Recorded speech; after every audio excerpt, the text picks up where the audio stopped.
not much change. Alabama's playing right now. LSU's already won today over Florida. And now it's a battle between the Aggies and the Rebels. Before we kick, we check in third member of our team, Holly Rowe. Holly? Well, for Texas A&M, they have such a big receiver. Mike Evans at 6'5" presents quite a challenge for this Ole Miss defense. Their starting two cornerbacks are 5'8" and 5'9". So defensive coordinator for Ole Miss, Dave Womack, is going to roll the dice a little bit. He is starting a true freshman, number 19, Derek Jones, is going to match up on Mike Evans. Jones is a little bit bigger at corner. He's 6'3", 185 pounds. But, guys, he is very inexperienced. He's only played in one game so far this season, 14 snaps in late action against Alabama. He's only got one tackle on the year in his career. His teammates told me he's had a good week of practice, but a big challenge ahead for the true freshman, Derek Jones, defending Mike Evans tonight. And Hugh Freeze taking that chance tonight with the freshman in his second year here at Ole Miss. Got off to a 3-0 start, have lost 2 in a row. Kevin Sumlin, one of the hottest coaches in the country the last couple of years. Second year at A&M after winning 11 last year. And we'll see that matchup that Holly talked about right away, because Ole Miss won the toss and deferred. And that means number 2 and the A&M offense will be going to work here shortly.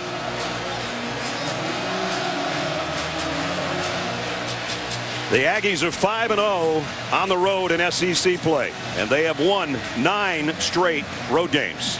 Trying to make it a perfect 10 tonight on a beautiful night in Oxford. And as they say here at Vaught-Hemingway Stadium right before kickoff, are you ready? And the answer is hell yeah. Oh yeah. Oh yeah. This is going to be a good one. Be a lot of points.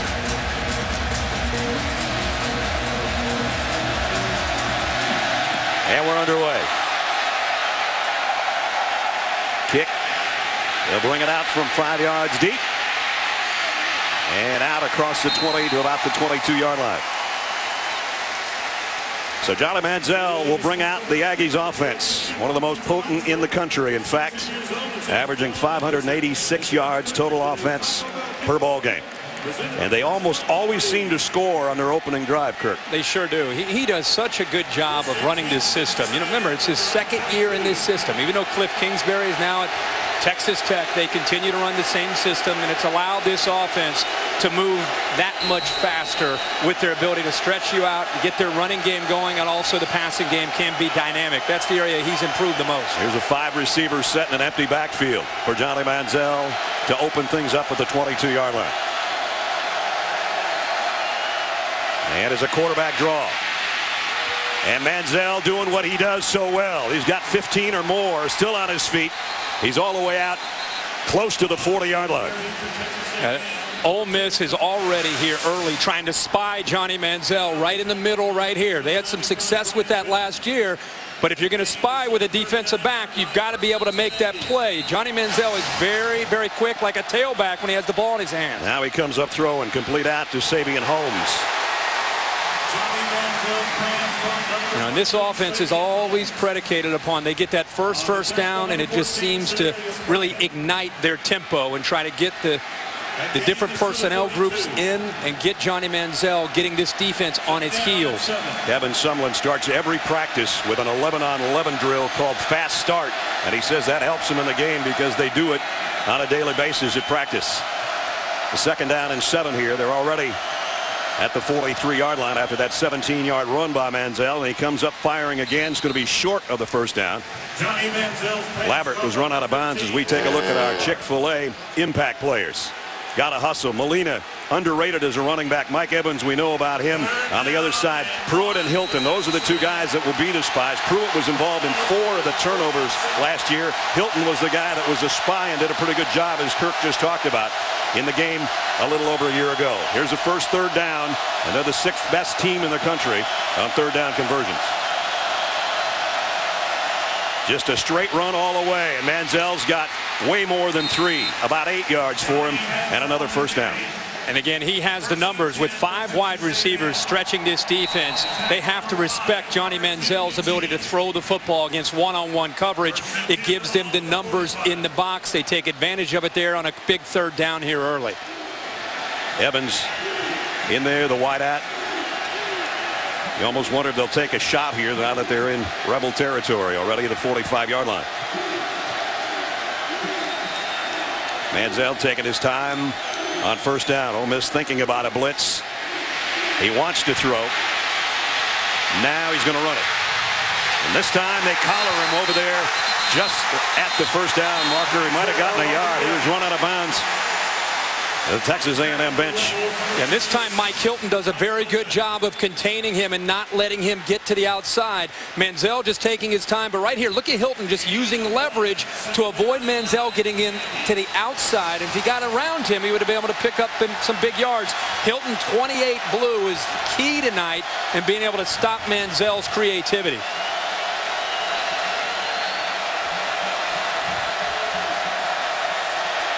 Second down and 9. Again, he retreats, wants to throw the screen, and does. Molina with blockers in front. He's run out of bounds around the 41-yard line by Trey Olston.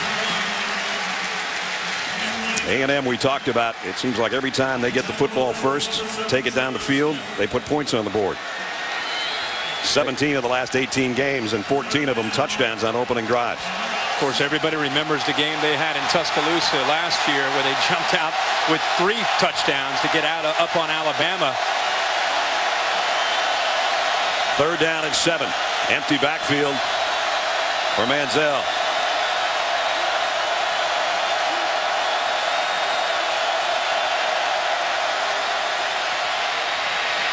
Going deep.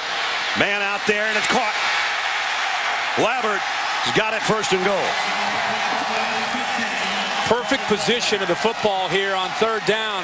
A&M loves to see not just Mike Evans making plays, but some of the other wide receivers taking the pressure off of Evans and off of Manziel. And that makes Evans that much more dangerous.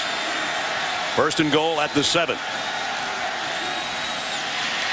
Molina broke free at the 5 and scores. Touchdown.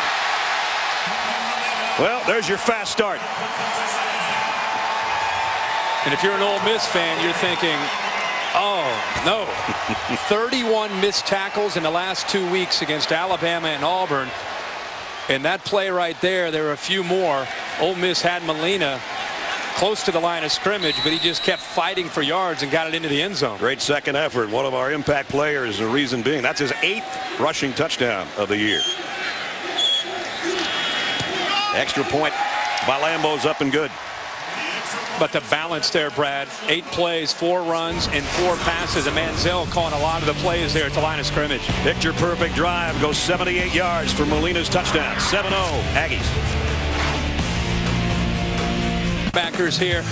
Watch Johnny Manziel. He just gives this ball to Molina. Good surge up front, but some missed tackles again by Ole Miss. Both the linebackers here. Cedarius Bryant misses him.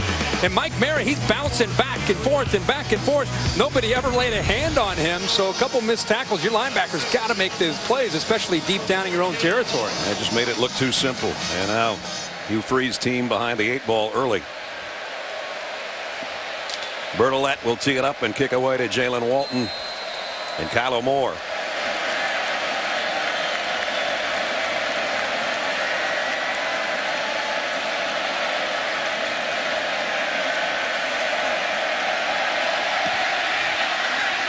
And to kick a line drive from the 1-yard line is Walton.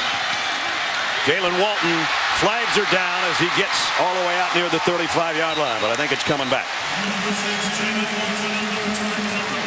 Good return, but I'm pretty sure Matt Moore is going to say, let's bring it back.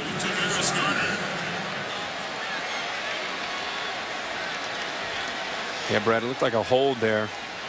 Actually, a pin Ole Miss deep back in their own territory here to start their opening drive. There it is.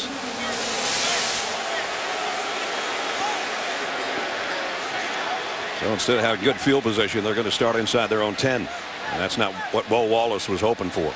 Remember, for Ole Miss's offense, it's about staying on schedule.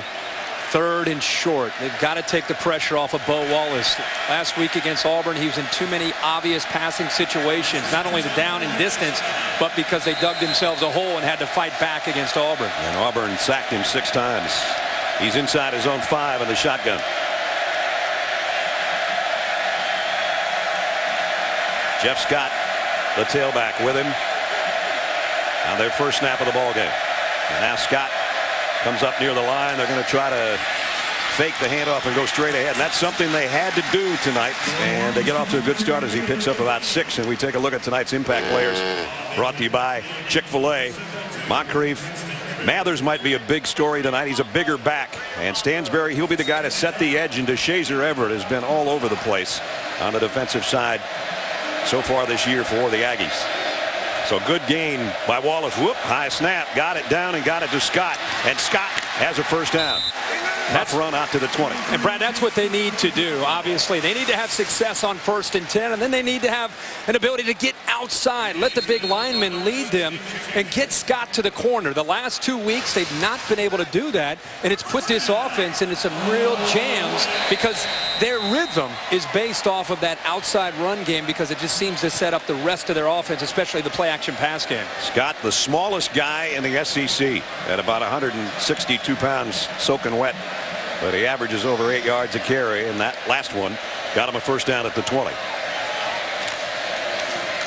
They go back to him on the inside. And even though he's a little guy, he's powerful. Gets about 4 or 5 more. And I think that's really the adjustment for Hugh Freeze in this offense. They went back to the drawing board, so to speak, after the last 2 weeks against Auburn and against Alabama. Because of the lack of success outside, they said, you know what, we've got to be a better power running team. We've got to be able to run between the tackles, whether it's Scott or Walton or Mathers, no matter who's in there. We've got to give the defense that threat to let them know it's there, and then it can open up the outside run game. Latavius Mathers is in there. They fake it to him. Wallace comes up throwing and throws a strikeout to Laquan Treadwell, the freshman. First down, Ole Miss. Pick up a 12. There's a nice levels route there, and again, that's more like Bo Wallace right there. They get their running game going, and then Bo Wallace is in rhythm. Much different feel when this offense is able to run the football. So they've worked it out to the 37-yard line. Trailing by 7 here early in the quarter. Throw. That one's incomplete. Too far in front of Latavius Mathers. And remember, for A&M, one area that they've really struggled with this young defense is defending the run. They've allowed about 6 yards a carry. Now you take Kirby Ennis out, who's out with an ACL. And it's, you know, they're going to have to stack the line of scrimmage and take some chances because they have really struggled in that area because of the youth. In fact, it's 214 yards last in the SEC on the ground. And 109th in the country. Can't get much worse. Wallace trying to throw a quick slant. It's incomplete. And Devontae Harris was covering. Brings up 3rd and long. And this is what they didn't want to get into, as Kirk talked about. 3rd and medium's okay. 3rd and 10's a little tough. Yeah, and Mark Snyder, the defensive coordinator from Texas A&M, even though he has had to hold back and streamline his scheme, the one area he still likes to be creative is on 3rd down, especially against Bo Wallace. Wallace changing up the play. Jalen Walton's in there in the backfield, and flags fly. Looks like the left guard may have flinched there. That's going to make it worse. Here's a false start. And so now they're really behind the sticks. 3rd down and 15. And you see Hugh Freeze not just frustrated about that call, but it's just been kind of a reoccurring theme for them these last few weeks, is self-destructing and just little mistakes costing them chances to put points on the board and try to be more consistent and get drives going. They bring in some fresh bodies and an extra receiver. Dante Moncrief, the #1 targets, down to the bottom of your screen on 3rd down and 15.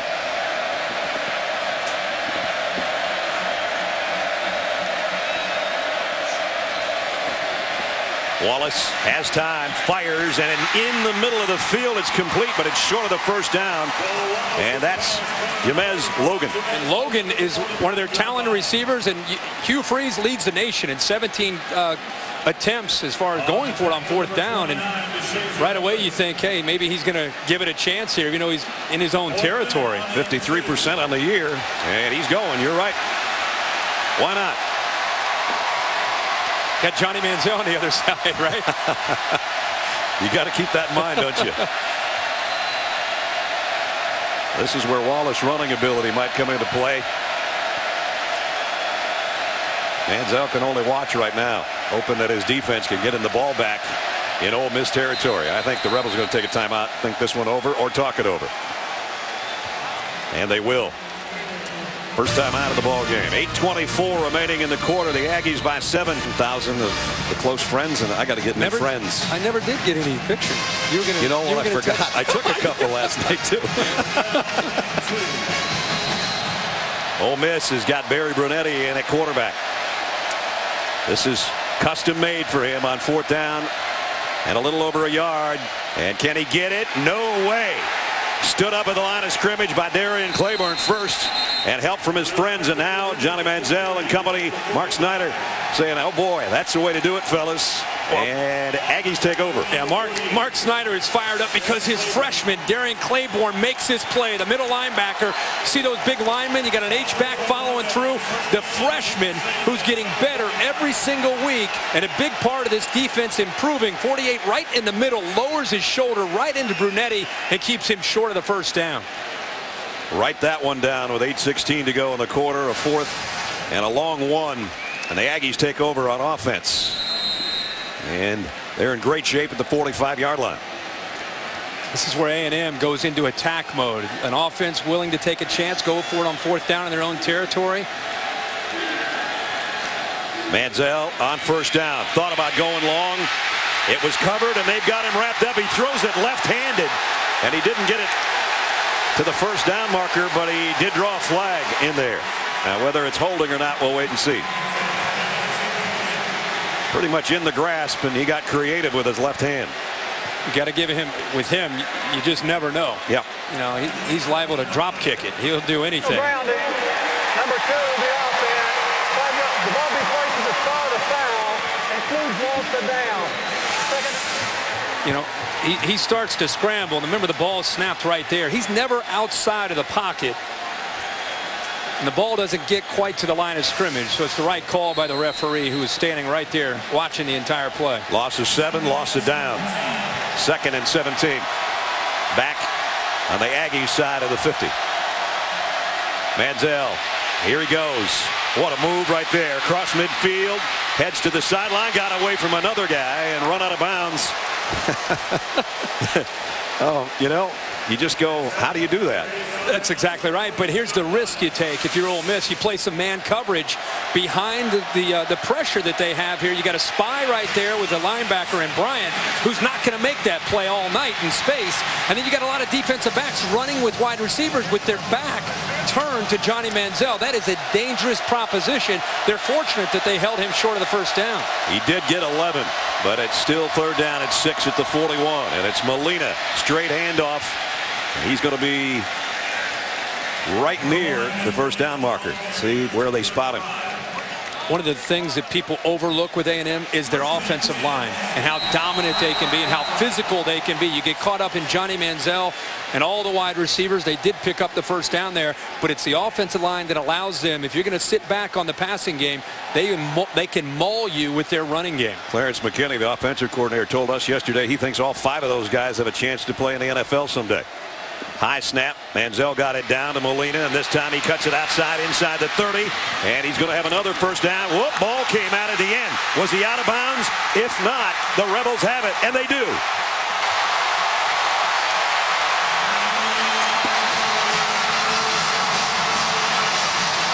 Rolling on the field is a fumble and a recovery by Cody Pruitt, who was in on 4 of the turnovers of 6 a year ago. Let's take a close look to see if this football came out before Molina went out of bounds. He's just fighting to try to get extra yards. As he starts to go towards the boundary, there's the right and the left foot very, very close. It looked like the left foot may have stepped out of bounds. Just the right foot close. The left foot's out. It's just a matter of when the ball comes out. Exactly. It was Pruitt that stripped him. He's in there, Brad. And is the ball on its way or not? We'll definitely be taking a look at this one. So the play's going to be under review, and this one will mean a lot this early in the ball game if Ole Miss can get the football back. Well, that is a close call.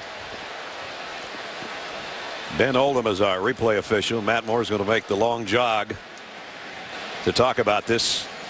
Let's take another look at this. He's inbounds there, out of bounds ball, and the ball. Remember, the ruling on the field was that it was a fumble recovered by Ole Miss. His foot's in there. You're right. Yeah. His left foot hasn't landed yet, I don't think, but well, maybe it has. That's a bang play right there. And remember, the call on the field is a fumble. That is a close call. I think that's the biggest thing, that it was called a fumble on the field. So stoppage here with 7:06 remaining in the first quarter. Pruitt, 6 turnovers the Aggies suffered last year and still won the ball game. That kid was involved on 4 of them between interceptions and fumbles, and here he is doing the same thing again in the first quarter. That's why it was one of our impact players. Had a huge game last year despite the loss.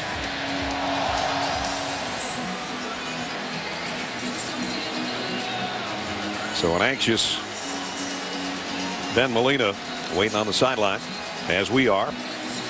Brett, how about Ben Molina, Trey Carson, Trey Williams, who is another backup back that they have on this offense? I think that's the aspect of this team that often gets overlooked, is to have the backfield and the offensive line that they have. They average 221 yards a game on the ground. It's nice to have that when you have Johnny Manziel in the passing game, because teams can't load up on Manziel in that passing attack, because you have to respect Molina and company. Already early in this game, the Aggies have gone over 300 yards, 3,000 yards of offense in game 6, much like they did a year ago. So they're just as potent. They just have one loss, and that's to the team that beat them, or that they beat a year ago, Alabama. And even though we're early in this game, the fact that Ole Miss went for it on 4th down and didn't make it in their own territory, this is a possibility of getting this football back to Hugh Freeze's offense. This could be a big turn of events for Ole Miss, and keeping the crowd into the game and kind of keeping that belief that they can pull off an upset tonight. They've spent so much time on the road the first 5 weeks of the season, and as we said, now they either play here or at Mississippi State the rest of the season. They don't have to leave, and they said those 5 weeks took a lot out of them, because many times they're getting home at 4 o'clock on Sunday morning after a Saturday night game, and then go to practice early Sunday afternoon. Here's a vital call. After further review, the ruling is that the runner's foot was out of bounds prior to fumbling the ball. The ball will be placed at the 24-yard line. 1st and 10, Texas A&M. So the Aggies go back to work on offense.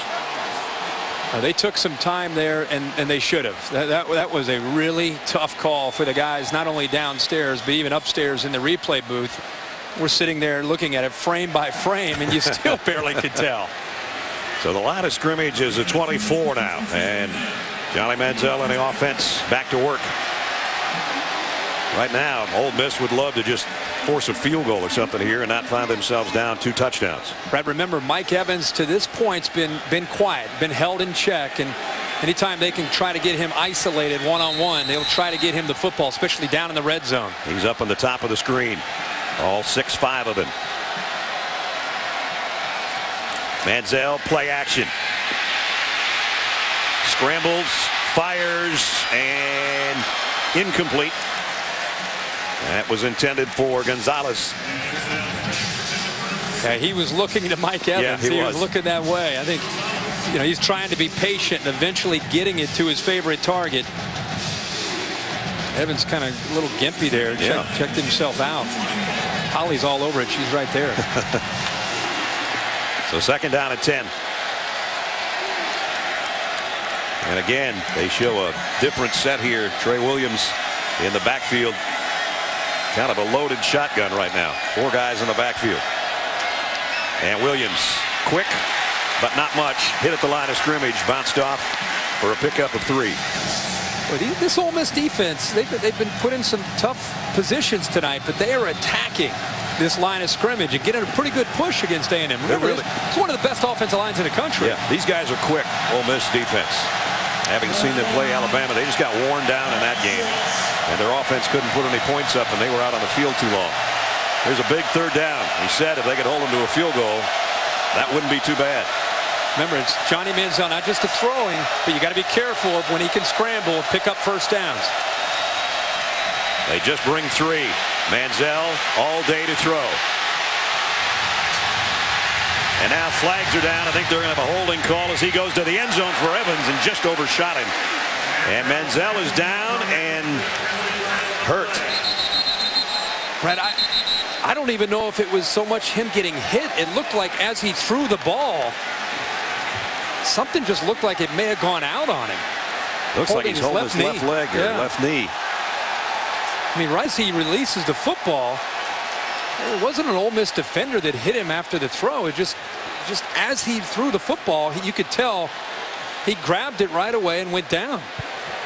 Holding, 74 offense, 10-yard penalty from the previous spot, remains third down. Ifedi, the right guard, it took so long for him in the pocket to try to get a pass away that the holding call came.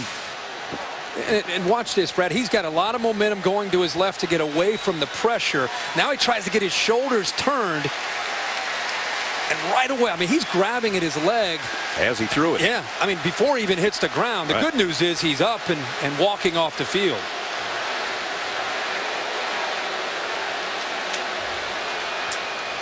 So Manziel, it was right there when he planted that he never even put his leg down again. As you saw, he kept his left leg airborne, and as Kirk said, he was grabbing that knee before he hit the turf. You know, Matt Jokel will come in. That's a whole different kind of quarterback. 6'4", 234-pounder out of Arlington, Texas. Of course, his brother was a #1 draft choice offensive lineman a year ago. 3rd and 7. He's going to hand it off. Draw play to Williams. Williams broke one tackle. Cuts back inside. And he's down to the 19-yard line, maybe the 18. Pretty good effort there. 3rd down and long to give Williams a chance to at least get him in better position for a field goal. Picked up 13 yards. And it's almost as if Johnny Manziel cannot bear to look at his own knee as they work on him on the sideline. Josh Lambo, they've been trading off kickers, but he is the guy now for field goals. 2 for 2 on the year. His season long is 40. This is going to be 36-yard attempts. Kick on the way, and oh, did he push it to the right? He did. Had plenty of distance, but he pushed it. And so that's a big one for the Ole Miss defense. They give up no more points. Fantasy to reality. Ole Miss takes over at the 20 after the missed field goal by Lambo. And they hold Texas A&M without a score. And again, questions about Johnny Manziel. We'll try to answer them for you briefly here after a 4-yard pickup by Mathers. And we check in with Holly. A&M does not give out injury information, but from what I've observed, they have got a new brace that they have put, kind of a bigger, softer brace on Johnny Manziel's left knee. Now, we believe that's the same knee that he sprained last year against Missouri. They did put a brace on him then. He came back and played well in that game. I saw Kevin Sumlin come over and kind of ask him a question, and he looked like, oh, okay. So I think he's told Kevin Sumlin he's okay. All right, Holly, thanks. Mathers on the carry for 2 or 3 more. Just has that stunned look on his face. Yeah, he does. And obviously when you're as talented as he is and you're the Heisman Trophy winner, you think you can do anything, but sometimes nature takes over and it's not so easy. And let's hope the worst of it is that maybe it scared him. Yeah. You know, and let's hope he's able to put that brace on and get back out on the field and be able to compete tonight. Well, he's up right now, and he's resetting his knee pads on the other knee. So it looks like he is planning on coming back in when they get the ball. We'll have to wait and see. 3rd down and 2. Left guard again. Ole Miss is pointing to Texas A&M, almost as indicating as if they're calling out a cadence. It's a false start call. And so that 3rd and manageable becomes 3rd and 7. As you can see, Manziel trying to trot it off over there behind the Aggies bench. And there he just set his foot pretty good and turned around. So that's a good sign, I would imagine. Meanwhile, his counterpart, Bo Wallace, I'm sure this changed the play that they had in mind with the false start penalty. 3rd down and 7. Aggies showing blitz off the corner. They back out of it. Left guard moved again. Oh, now you might wonder if A&M is calling the cadence. Alonzo Williams, who's lined up right over the football. Prior to the snap, disconcerting signal. There it is. Number Good one. 83 of the defense. Yeah. 5-yard penalty. third down. Yeah, Ole Miss pointed to him, saying that they were trying to draw him off before. And now Alonzo Williams is right here, and you can see the left guard. They've gotten him a couple times tonight. Jared Duke has moved a few times. It's the third time, but this time they catch A&M trying to come up with that cadence call at the line of scrimmage. Shenanigans, we call it. Shenanigans. Yep. Third down and 2. Wallace fires, and it's caught, and it's right at the first down marker to Jordan Holder. And I think he's got it. Now we see why Hugh Freeze wanted those third and shorts. It's third and short, and he got it by the length of a football. So they move the sticks and keep the drive going here with 3:17 remaining in the first quarter.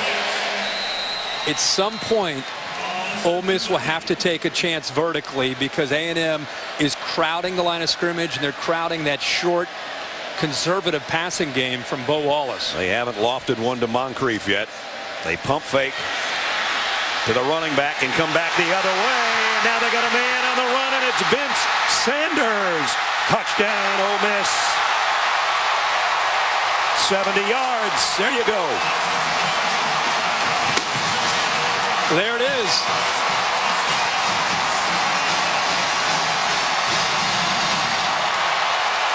Archie Manning's fired up. Give Bo Wallace a lot of credit. A broken coverage there from Texas A&M. And because he had time to throw, Devontae Harris, the corner, ends up losing the receiver out in space. And I'm not so sure the safety wasn't affected. We'll go back and look at this, but the safety was also affected by the amount of time that he had. He came off of his receiver over the middle and ended up finding Harris for the touchdown. Extra point by Andrew Ritter is good. Vince Sanders missed some time earlier this year due to injury. They were really glad to get him back, and now I can see why. Wide open on the sideline, the catch at midfield, a 50-yard jaunt later to cap a 70-yard touchdown, and Bo Wallace has tied it at 7. On College Ave here in State College. 43-40 in 4 overtimes. What a thriller. Thanks for being with us. For Maria Taylor and Matt Millen, I'm Joe Tessitore. So long from State College. Let's get you back to the studio. And Joe, Michigan knocked from the ranks of the unbeaten. So too was Stanford. This the Cardinals' final shot against Utah. And Kevin Hogan's pass is too high. And the Utes knock off the number 5 team in the country. 27-21. Michigan, Stanford, Oklahoma all bounce from the ranks of the unbeaten on this Saturday. And now Johnny Manziel returning to the field for Texas A&M. We take it to Oxford for the Aggies and Ole Miss.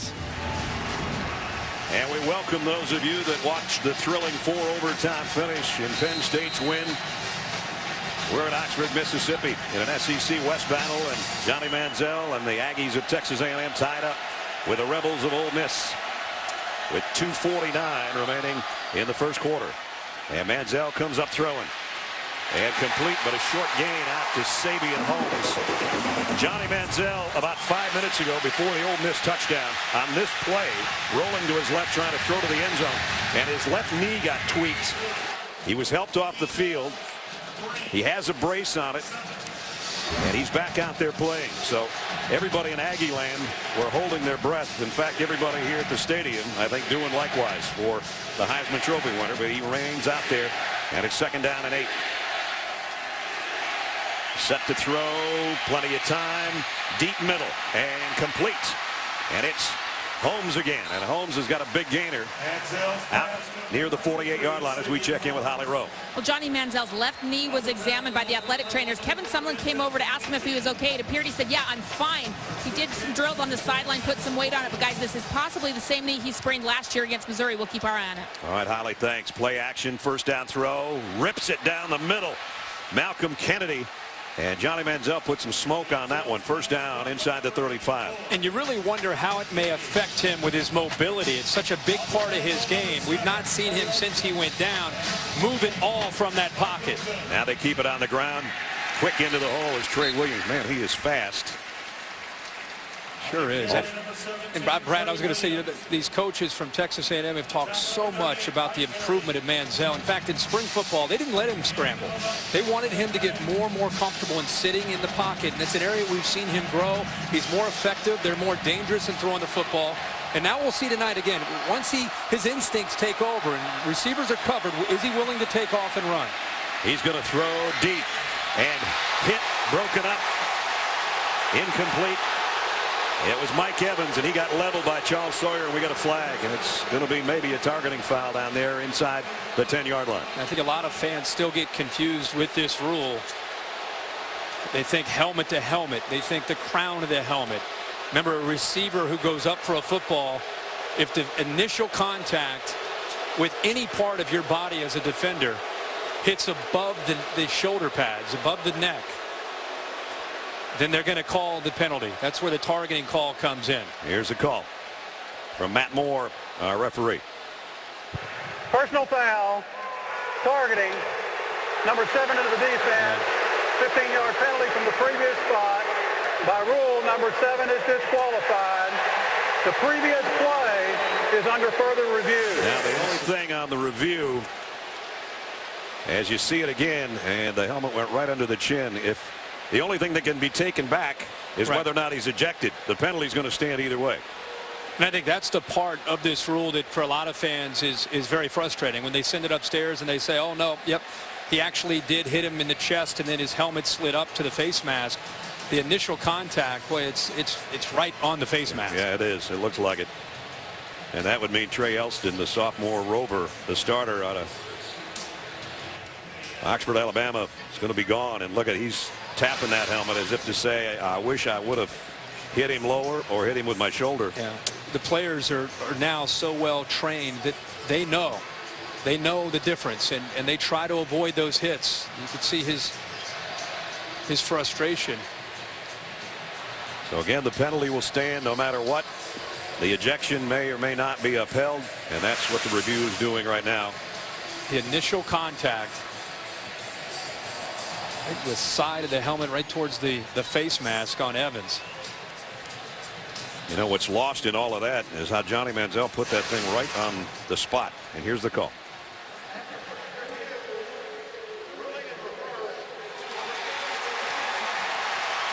If you could not hear Matt Moore, the ruling of ejection was reversed. Trey Elston will continue to play. And that's the gray area where, depending on who is in the replay booth, one guy may look at it one way and another might look at it in a whole different way.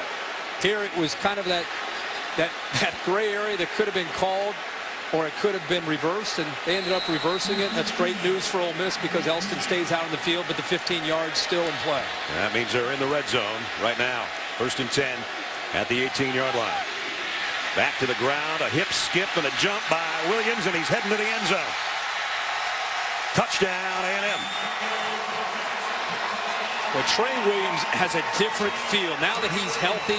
Remember, Ben Molina's kind of the stable back, but watch these jump cuts by Trey Williams. I mean, he's the only back that can do this kind of thing. There's about 3 of them there. Look at all the blue jerseys. It's 5 guys that have him surrounded in a couple jump cuts. That was a Barry Sanders type of move. What do you call that on the video game you and I do? That's R1, I think. Extra point by Lambo's up and good. With a circle button on the side. So Texas A&M leading the country in red zone touchdowns. They've got another one courtesy of Trey Williams. Hip, skip, jump, run, touchdown, Aggies.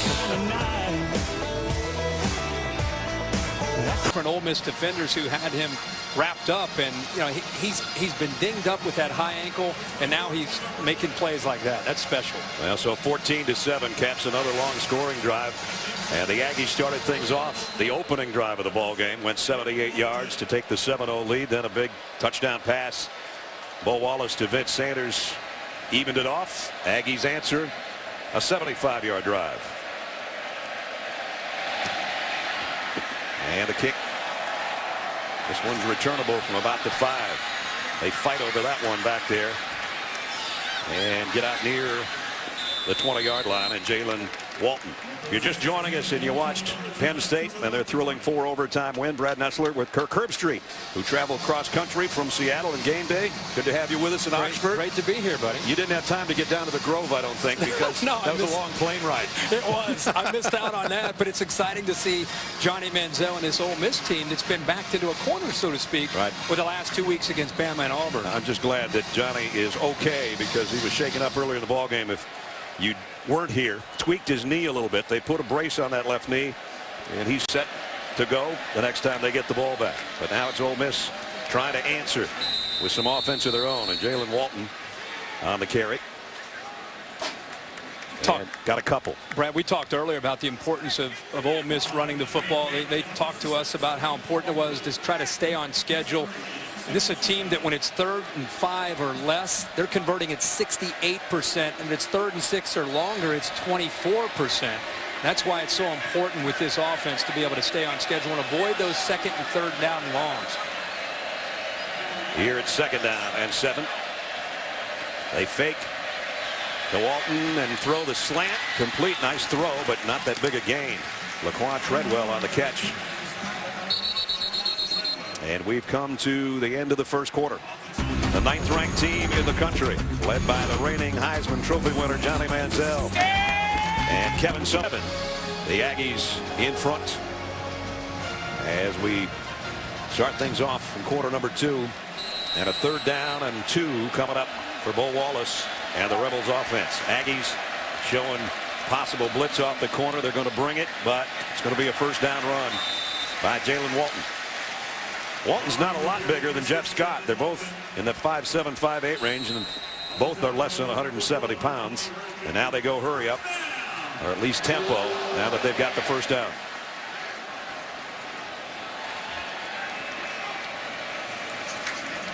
Wallace on 1st down. Nice throw and catch, and he got it to his tight end, and that might be, oh, he stepped out shy of the 1st down. First 3 weeks of the season with wins over Vandy in Texas that were pretty good wins. 38 points a game, only 12 points per the last 2, and the yardage has gone down, and 3rd down percentage has been the killer. I think the rushing yards are the biggest difference between those first 3 and the last 2. They fake it to Scott, come up throwing again, complete. Attaboy, Joe. And you can see that A&M really respects the speed of these wide receivers. It's a very talented group of wide receivers. And Mark Snyder, as a defensive coordinator, he's sitting back. He's giving them a cushion. And right now, Bo Wallace taking advantage of that cushion with some easy throws. This time to give is to Scott, and he's going to be trapped before he can get back to the line of scrimmage. Loss of a yard. Tony Hurd again on the blitz, the senior, in as a nickel back. Undersized, but very aggressive. Played for the Mark Snyder's defense a year ago, made some big plays. And a big part of what they're trying to do tonight to be able to try to contain the outside running game of Ole Miss. So a loss of a yard brings up 2nd down and 11. Wallace looking to the sideline. So here's Tony Hurd right here. They've been blitzing him. Now they actually check with Bo Wallace and drop him back. And they throw to the outside. Nice catch. Getting the hands out there. Attaboy Joe again, the 2nd catch on this drive. Ole Miss checks a lot of their plays at the line of scrimmage. Hugh Freeze and his offensive staff will look out, see the coverage. That time they saw Tony Hurd and they saw Mark Snyder's defense thinking about blitz. They changed, and then A&M's defense changed with him. We're seeing more and more of that trend all over college football with these quarterbacks looking over to get confirmation. Defenses change out. 3rd down at 6. Trying to keep the drive alive. The Rebels all over the middle. That one's broken up, incomplete. Looking for a flag was Jordan Holder, and Stephen Jenkins was the guy covering. He was all over the back that time of the receiver, and I think that's what Hugh Freeze and this entire group of Ole Miss fans and players wanted to see. And the Ole Miss fans just saw it on the Jumbotron, so you saw their reaction, but they're going to have to punt it away. This is the first punt of the ball game. Tyler Campbell will kick it. Travis Labbert, who has a long reception in the ball game, is back on the other end inside his own 10-yard line. End over end kick, kind of a weak fair catch call, but he did put his hand up there and got it just inside the 10-yard line. Well, Hugh Freeze was frustrated there on that third down because I think he felt that his receiver right in the middle there, Holder, gets hit early. He has very good reason to be frustrated. Jenkins jumps the route and jumps it a little bit too quick. A&M catches a break because that looks like it should have been an automatic first down for Ole Miss. In their 19th game. You're going to have to think about this one for a while. Can you give me a decade? I could probably run you a decade. And on the ground is Molina. And he goes for 5 or 6. And again, for people that have not seen this offense, the last couple drives, Johnny Manziel had, since that injury, they're throwing the football and they're running the football, but very little of Johnny Manziel, in fact, none at this point of Johnny Manziel creating or design runs for Manziel. He has stayed in the pocket. 2nd down and 4.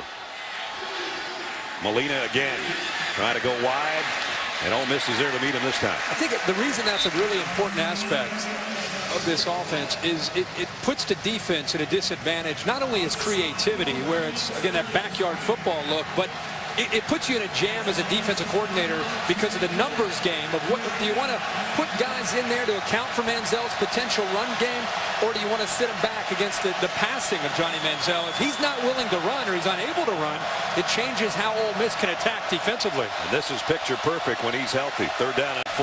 They can do a lot of different things. Will he put it up or just hand it off, or will he test that knee? Going to throw, lobs out a screen to Molina. Molina trying to get to the 1st down marker and got there. Nice cutback run by Molina, one of our impact players, and he takes it out for a 1st down. That's a great play by Molina, but 3rd and 4 and Johnny Manziel gets the ball out of his hands. You've got to make this play in space. At least you got to slow him down, and you know that's a great back, and Mike Hilton did the best he could, but they've got to come up with a play there on 3rd down to get A&M off the field. Manziel throws off his back foot, airs it out long, and incomplete. Was actually closer to Trey Elston, the defensive back. Let's check in with Holly. Well, I spoke with Johnny Manziel's quarterback coach, George Whitfield Jr., who's here at the game, before the game, and I said, what will you see if Manziel's doing well tonight? He said he'll be living between the tackles and be productive between the tackles.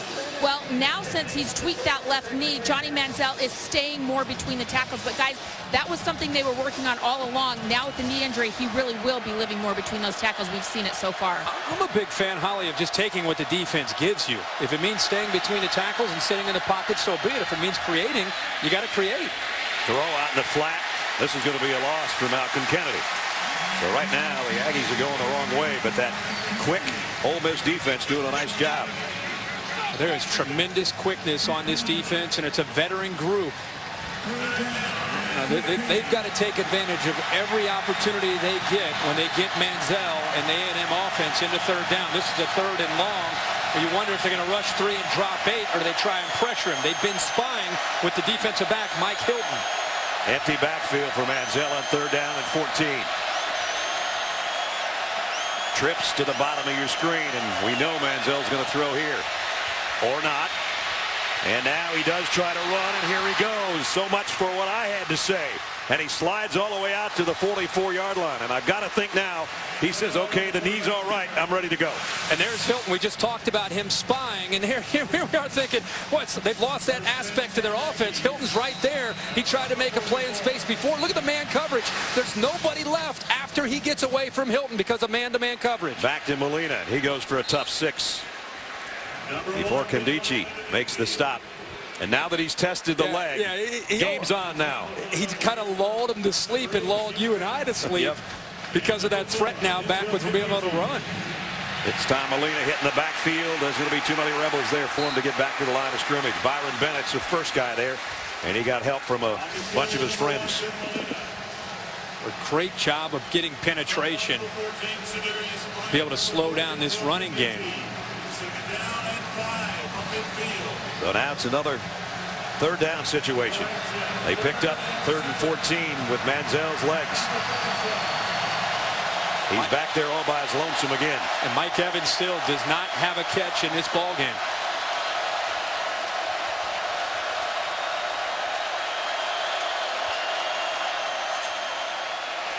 Third down.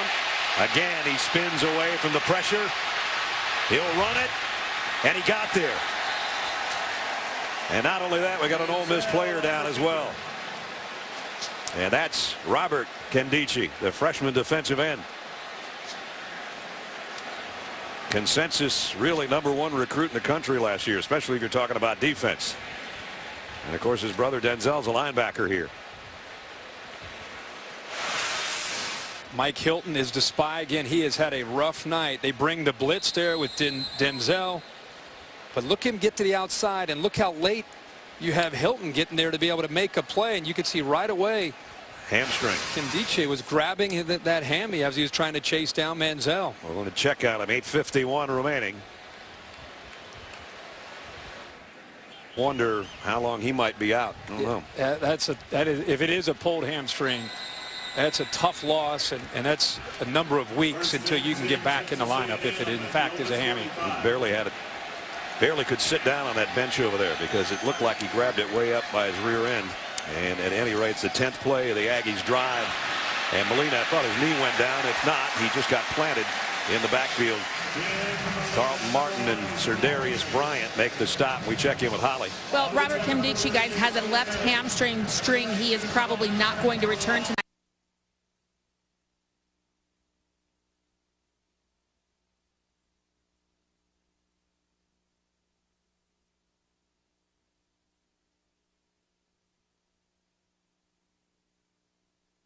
Who's at, of course, Oklahoma State. He said he's the most intelligent quarterback I've ever been around. That's saying a bunch. Those are pretty good names. It sure is. He said it's not me just telling him what to do. It's a real back and forth, and him telling me as much as I'm telling him because of what he's seeing with his own eyes. Ole Miss, their offense out there, they would love to get some points here before intermission. Only trailing the 9th-ranked team in the country by a score with 6.5 to go in the quarter. 2nd down and 6. That's Ingram, the tight end, in motion. And Wallace going to whip it out there, complete. Treadwell. And Treadwell, the freshman, has got a first down. And a flag down at the end of the play.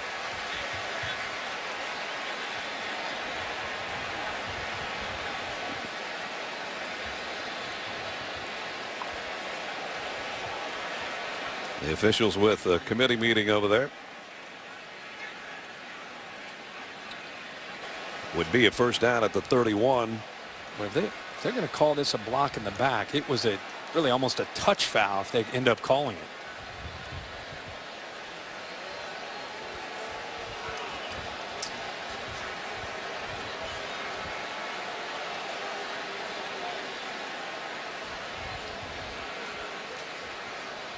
There are 2 fouls on the play.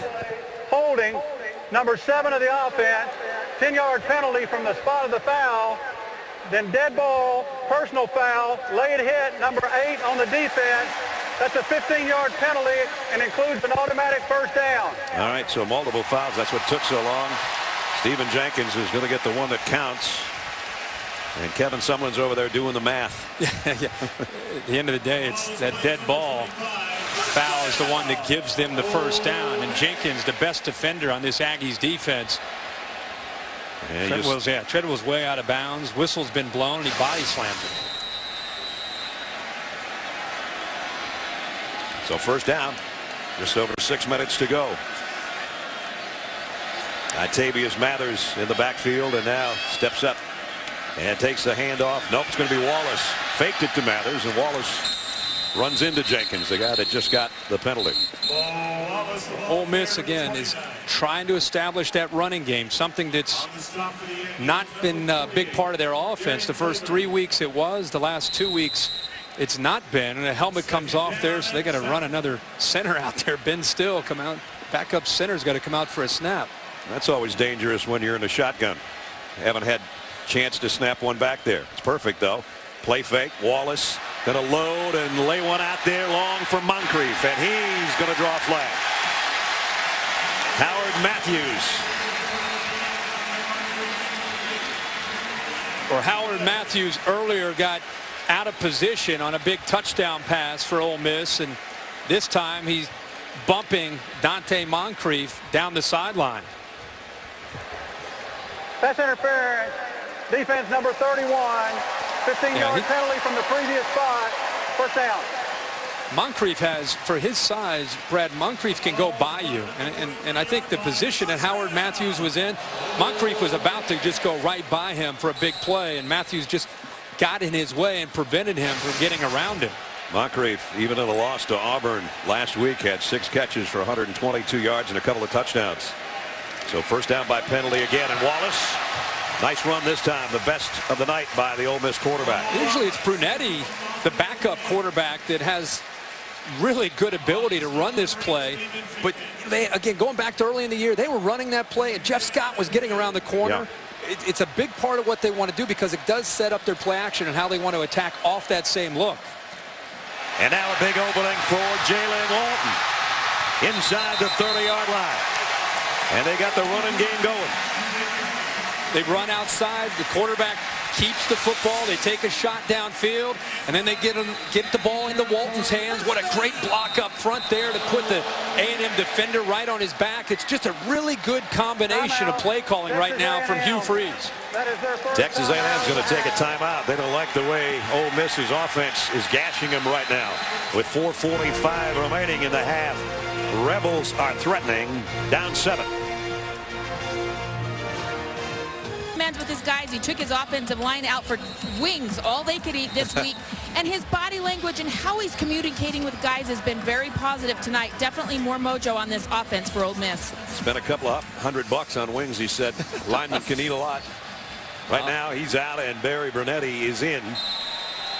But you saw Bo with the emotional sideline routine with his teammates.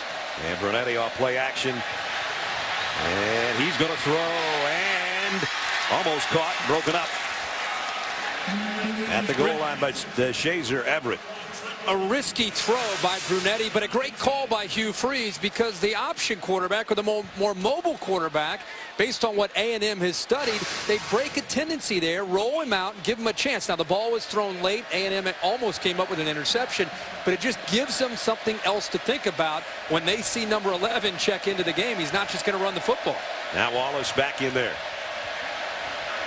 And Walton clears out. They're going to throw it out to Walton in the flat. Trying to make the first man miss. Going to be run out of bounds around the 25. Really just an extension of their running game. Just a long handoff. That's it. Soft corner, easy throw.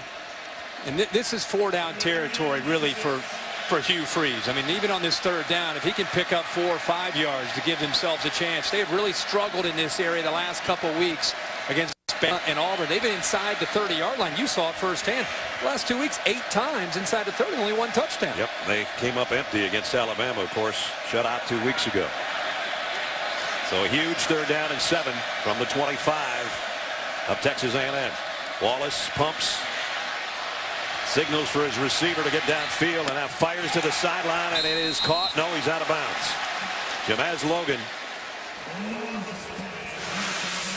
Logan didn't argue this. Wallace gives him a chance. The ball's thrown high. Boy, it just missed it. Just missed it. You think he got a toe tap there? Yeah, it's close. Another look. That's thrown a little bit more inside. Really close. He almost had the ball while his right foot was still on the ground before he went up in the air. I know one thing, he's got a long stride.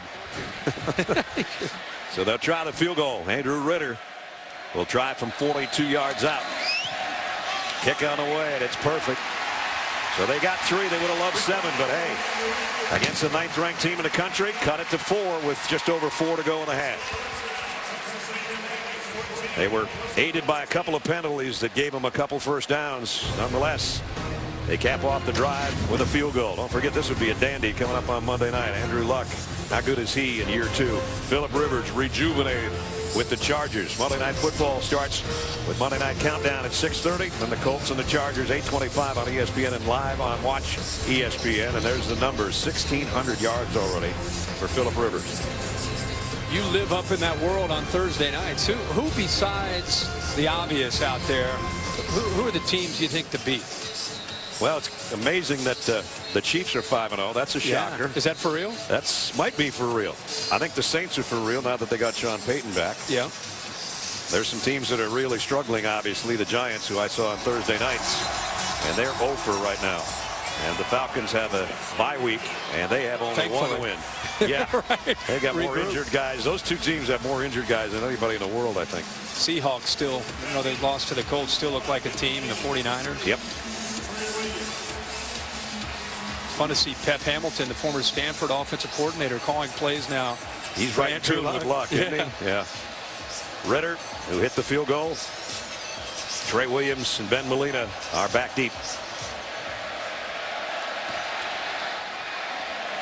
And the kick about 3 yards deep to Williams. Across the 20, weaving his way across the 30. Nice return. About 36 yards. And that's where the Aggies will go to work. But first we check in with Reese Davis. Reese. All right, Brad, time for SportsCenter right now, brought to you by Ally Bank. Missouri had a huge win against Georgia on this day, but something Georgia knows a little bit about. Bit of a Pyrrhic victory. James Franklin, their fine starting quarterback, suffered a second-degree separation of his shoulder. He will miss the rest of the regular season. The Tigers are unbeaten, but they've got Florida and South Carolina coming up. SportsCenter is on ESPN News at 11 Eastern. That's a huge shocker for Georgia, but they also a team with all kinds of injuries, and they couldn't overcome it today. And Kirk, I think you called that one on game day today from Missouri. Yeah, Missouri came in there. I think they're a much better team than people in the SEC realize. They can play football, and they're healthy up front in the offensive line. Here we're in the SEC West with a number 9 team, and Johnny Manziel going deep. Evans covered well by Charles Sawyer, incomplete. So they finally target the big 6'5" wide receiver, and they come away empty. And they let Charles Sawyer get away with some pushing. I mean, this is a race, and Evans has really improved as a wide receiver. Both of them are pushing back and forth, and that's why I think they allowed it to go. You can see Sawyer doing everything he can. He's 5'11", going up against a 6'5" wide receiver who's very, very physical. But Mike Evans, he doesn't have a catch yet tonight. Nope. Came in averaging almost 25 yards a catch. I think a lot of you saw the 279 he put on Alabama earlier this year. Second down and 10 for Manziel. They keep it on the ground, and Molina goes straight up the middle to the 40. Still's going to bring up a 3rd down and 6. And they give Johnny Manziel, it's a difference from last year to this year. They give him flexibility. Remember last year, all the time he's looking over to the sideline. Now he's evaluating the safety play on his own. If he sees 2 safeties deep, he's either going to run it himself with a design quarterback run, or he's going to hand it off to his back and try to get some yards. 3rd down and 6. Manziel in the pocket, lofts it to the near side. It's caught by Darrell Walker. I'm not sure how he even got to that ball, but it's a 1st down. Well, Johnny Manziel was trying to move Walker. It was almost too late. He actually threw him to where he needed to be for the 1st down. Walker with not much awareness here. He continues on his route, and then you can see the adjustment that he has to make is where Manziel wanted him to be in the first place. Evans now to the 48-yard line. First catch for number 13. And it's only good for about 5 yards.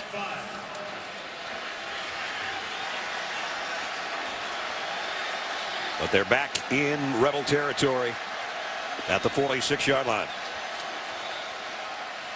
Molina. And he's going to be close to a 1st down. Might have it. P.J. Shackelford made the stop, but I don't think he brought him down until he got to the stripe. No, he is a little bit short. Ole Miss doing the best job they can of rotating bodies in and out of this football game to try to stay fresh, especially in the interior. Looking, you and I talked about it with Holly. As the game wore on last week against Auburn, they got tired. Yeah. Physically, emotionally, they were tired in that second half, and they're doing a better job tonight of rotating as many fresh bodies in and out of this lineup as they can. And they're running out of fresh bodies. Part of the problem. 3rd down, little less than a yard. Molina. I think he's got it with forward progress, but there's a big pileup in the middle.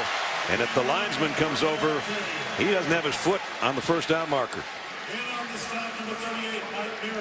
Assuming that our yellow line is completely true, they're going to look at this one. Got to be really impressed with Ole Miss's effort tonight defensively.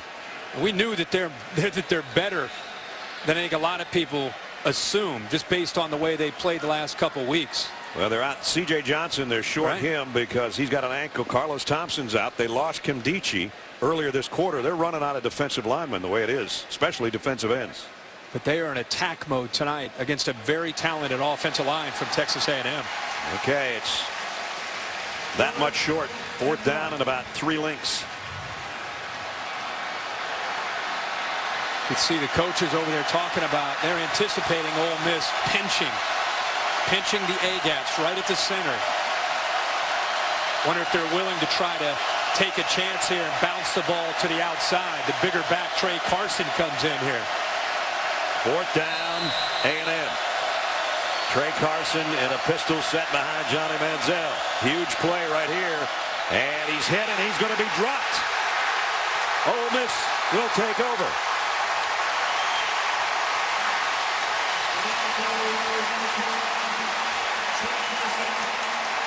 That was a perfectly timed blitz by Mike Mary coming right up the middle. It was his penetration through here that forces Carson to the outside, and then you see the rest of the Ole Miss defense there. Tony Connor leads the way, but it was really the blitz and the timing of it from Mike Mary and the penetration. It gives Ole Miss a chance to get points on the board here now. Mary, the captain of the defense, a 250-pounder out of Clearwater, Florida, with a huge play. And now, lo and behold, 2 minutes to go. Ole Miss has a chance for more points. They throw it out complete. It'll be about a yard gain for Jamez Logan. Couple timeouts here. This offense is so used to hurry-up mode. It's where they live. It's their comfort.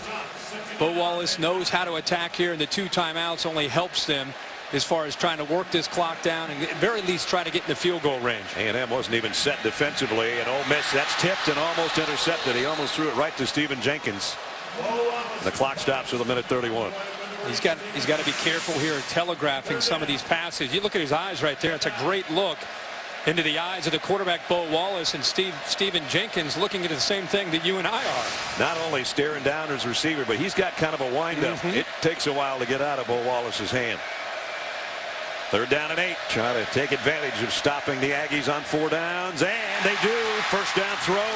Vince Sanders, who has the long touchdown catch tonight, has got it back in Aggie land. It's the first time tonight Ole Miss has converted on 3rd down and 6 or longer. They show blitz from the top, and then they brought it from the middle, just trying to disguise their look, and a perfectly thrown ball by Bo Wallace into that soft shell there of the defense. They brought a blitz and sat back and played in zone coverage, and they found the hole in the zone. DeShazer Everett, who's probably the best defender the Aggies have, is the guy that's down. He was part of the tackle on Sanders. And 1:23 remaining till halftime. We've got a second here. Let's check in with Reese. Brad Buick halftime report coming up. Some Cardinal sins committed by Stanford. Stanford knocked from the ranks of the unbeaten by Utah. Mack Brown is back. Everybody's happy with him and hugging him, I'm sure, in Texas after the Red River rivalry. Also get you up to date on the other upsets. A costly victory for Missouri, though the Tigers still among the 14 undefeated teams in college football. We'll see you in a bit. See you at halftime. I don't know if Mack even had to take a shower the way he got doused at the end of the game by his team. Everett limping off, getting some help.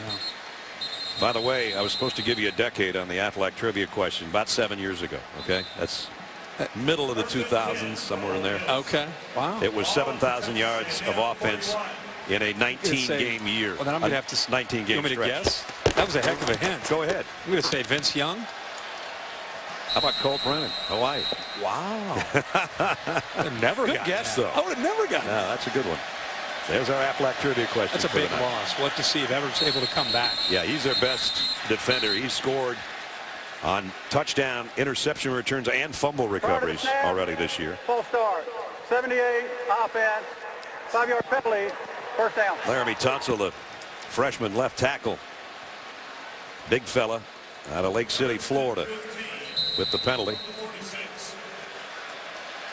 So 1st and 15. Back at the 46-yard line.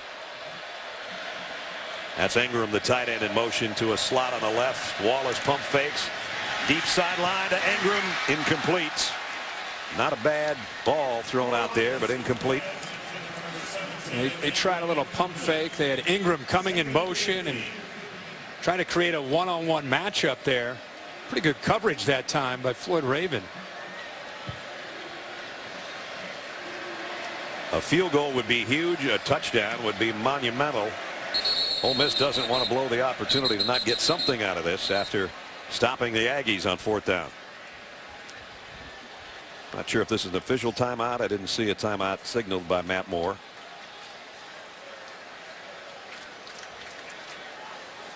Might be a clock situation we're dealing with. I'm not sure. Like he was looking up, talking about maybe the game clock.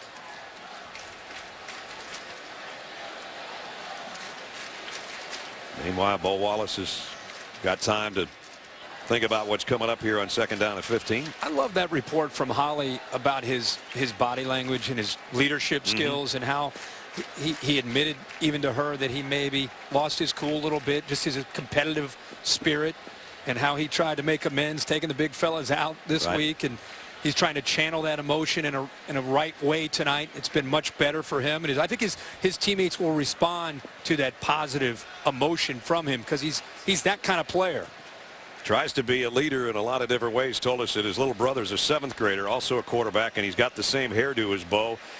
And he says, yeah, he tries to do everything just like me, and I know he looks up to me, so I try to be a good big brother. Well, he's trying to be a good teammate here. That's right. Hasn't been sacked tonight, and that's the one thing you don't want to have happen here. It's not malfunction. It has malfunctioned. We will keep the time on the field. So it's the play clock that's a problem. That's always scary. Yeah, it is. In a 2-minute drill. Forget that clock up there. I got it right here on my wrist. Like you want to turn around and ask Matt Moore on every play how much time we got. We know we've got 63 seconds till halftime. Play action. Wallace. I just mentioned he hasn't been sacked.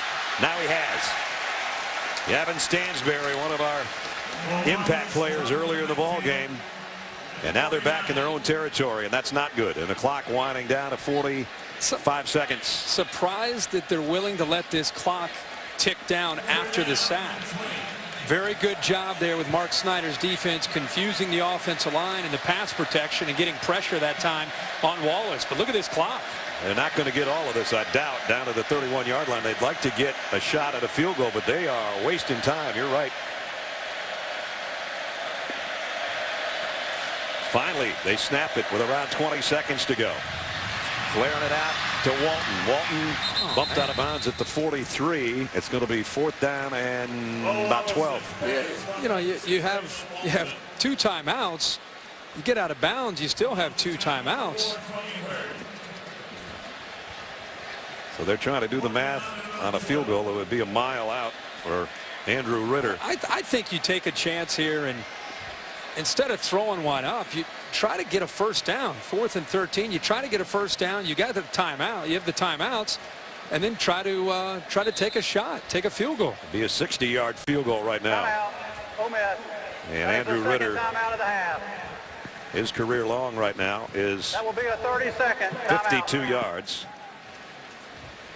So I'm not sure, Kirk, what the situation was, and I don't like to get involved in time management too much and try to think for the head coach, but I don't know what they were doing there. I'm with you. I don't like to do that either, but at the same time, especially in a 2-minute situation where you take a sack, the clock's ticking down. I don't know what it was, 20 or 25 seconds. It was almost as if Hugh Freeze was intentionally trying to work the clock down, but then on 3rd down, they don't pick up a whole lot of yards to give themselves much of a chance. And now I wouldn't throw it up as a Hail Mary here. I think it's manageable. You could try to pick up a 1st down, get a timeout, kick a field goal. Yeah, and move the chains and at least give themselves a shot. But right now it'll be a 60-yard field goal.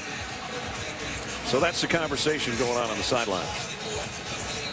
And his kicker was out there trying to tell him, Coach, I got this. Here he comes. So the decision's been made. Andrew Ritter, the captain of the special teams, grad student out of Jackson, Mississippi. He'll be a big man on campus here at halftime if he hits this field goal. No doubt about that. 52, his longest this year. Chris Connolly will hold. Kevin Sumlin's got to be thinking about, if he misses this, we're going to take a shot at trying to maybe get points ourselves. I'm not sure I wouldn't run somebody back as a return man. And they're going to talk about it. Kevin Sumlin, whether he's trying, I doubt that he's trying to ice the kicker. I think he's going to think about, what are we going to do here with either our offense, or should we put a guy back and maybe try to return a missed field goal? To me, you let this field goal go, and if it's short, you get great field position. Yeah. Maybe a shot with Johnny Manziel's arm strength. That, depending on how much time's left, you either take a long shot down the field, or you maybe take a 15 or 20-yard route and try to get some yards. It just depends on. That's what he's talking about right now. I was surprised on how Ole Miss managed that clock towards the end of the first half here. But hey, Brad, I think now's a good time to say what tremendous effort from both of these defenses. We anticipated maybe a shootout. A&M went right down and scored, and here we are sitting here 14-10. And this ties the second lowest output for A&M in the first half of the entire year. And now Ole Miss has changed, and they bring out Tyler Campbell. So they're going to punt it away. I'm not sure if I wouldn't have tried the field goal.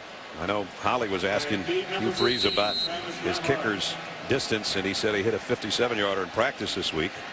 Had a 52-yarder to his credit. I guess they're comfortable going to the locker room at halftime. I think they're afraid if he misses that, Johnny Manziel has a shot there. Yep. So 14-10. I think they would have taken that at the beginning of the game. Yeah, no doubt. Well, it's been an interesting day, no doubt. And Utah has taken down Stanford. Michigan goes down to Penn State in 4 overtimes. Texas wins the Red River rivalry over Oklahoma. And Missouri beat Georgia today. Between the hedges, just some of the storylines on the afternoon. And Oregon with a huge win out in Seattle against Washington. 2 really talented football teams. But that Georgia game probably surprised a lot of people there in Athens. We've had a good one here. Luckily, Johnny Manziel, after tweaking his knee, was able to play. Hugh Freeze's Rebels of Ole Miss, for the most part, had an answer. Not sure about that last 45 seconds of the first half, but that's just me. So the Aggies will have a 4-point lead heading to the locker room as they're looking for their 10th straight road win for Kevin Sumlin. Let's check in with Holly. Well, Coach, what was it like when you saw Johnny Manziel laying down over there on the sideline? What went through your mind? Well, you know, it's happened before, and you know, we just got to make sure what it is. It happened once last year, so get our guys ready to go. We're never happy for anybody to see anything like that, but obviously he's doing all right. He's feeling good, and he's playing pretty good right now. The other concern is DeShazer Everett. He does so much for you defensively. What do you know about his injury right now? No, I look for him to come back too. You know, it's had a couple of nicks and bruises in this game early. We'll check on him, but I think he'll be back in the second half. Thank you, Coach. Yeah, thank you. So Kevin Sumlin's team going to the locker room at halftime, leading by 4 in this SEC West battle. Time to send it to the Buick halftime report. Reese and the guys are standing by. 70-yard touchdown toss. And they have held Johnny Manziel and Texas A&M pretty much in check through 2 quarters. Oh, it's not that bad. Johnny, wake up. Needs a 5-hour energy. He better wake up. 98 yards passing in the first half. He's going to have to make some adjustments. This is the second time now we've seen Ole Miss defense defend Johnny Manziel pretty well. Remember last year, they're down 27-17 in the fourth quarter. It took some fourth quarter heroics from Manziel scrambling and throwing to pull that game out a year ago. By the way, this is the least amount of points A&M has had, with the exception of the Alabama game at halftime. Same amount then, 14. Taylor Bertolette will kick to start the third quarter. And Jalen Walton will take a knee. So I've got to give credit, I think, to Ole Miss's defense, Herbie, because obviously when you're playing a team this high-powered and you got Johnny Manziel, they kept him pretty much in check. Yeah, the second year in a row that Dave Womack's come up with a scheme that's been able to contain him. Now, he's hit 12 of 15, but they're doing a very good job of being multiple and just containing him, keeping everything on the inside, which is what you've got to do. Now, we'll see how Manziel, when he gets the football back, tries to come back and try to come up with some big plays. They've not been able to get the ball thrown downfield for any big plays at all because of this scheme. Meanwhile, Bo Wallace and the offense of the Rebels at the 25-yard line to open things up. They'll give it off, trying to establish a ground game. Jeff Scott only got about a yard. Nice play by Harris as we check in with Holly. Well, Ole Miss had 6 penalties in the first half. Hugh Freeze said it's killing us. One thing he's concerned about, he said, I'm not out there, but my kids are telling me that Texas A&M is making some kind of sounds that are simulating the snap count. He talked to the officials at the half. That is illegal to do that, but he said it has thrown them off sides. They've got to clean it up here in the second half. Well, Cost him one penalty, so we'll see if it happens anymore. Wallace fires complete. No, in and out of the hands of Moncrief. Probably should have had it. Devontae Harris put it right on him as he was trying to make the grab. And we talked about the composure of Bo Wallace. This is where it gets tested. He reads this perfectly. Stephen Jenkins goes out with the tight end Ingram and opens up a huge window. A perfectly thrown football, and Moncrief unable to hold on to it. And it brings up 3rd down and 9. This is where Mark Snyder is going to get creative. Right now he's showing outside pressure. Backs out of it. Now a late blitz. And Wallace trying to get away from that. Now he's across the line of scrimmage. All he can do is pull it down, get what he can, and get out of bounds. We talked about how he shows pressure. He'll get out. Sometimes he won't show the pressure. Then he'll bring it. And it's just baby steps with this new young defense. There are 10 true freshmen in the 2 deep for this Aggies defense. So Mark Snyder typically likes to be wild, takes a lot of chances. He's not been able to do that. That time showed pressure, backed out, and got the pressure they needed. So what they didn't want to do is have a 3 and out to open the 3rd quarter. Tyler Campbell a punt. This one will be returnable from the 20. Devontae Harris. And Harris straight up the field. Nice return of about 16 yards. Not a lot of dancing. He just went straight ahead and gives the Aggies good field position for their first possession of the 3rd quarter. Don't forget, tomorrow morning, get things started 10 a.m. Sunday NFL Countdown. Boomer and the gang with all the latest news and updates from around the league up to kickoff, and at 11 a.m. on ESPN2. You can catch fantasy football now for the latest news, injury reports, and predictions for the top fantasy performers. This guy last year, he would have gotten you a few fantasy points if you were doing it in a college type situation. As he rushed for over 1,400 yards and 21 touchdowns and 3,700 yards and 26 touchdown passes en route to the Heisman Trophy. 1st and 10 at the 37.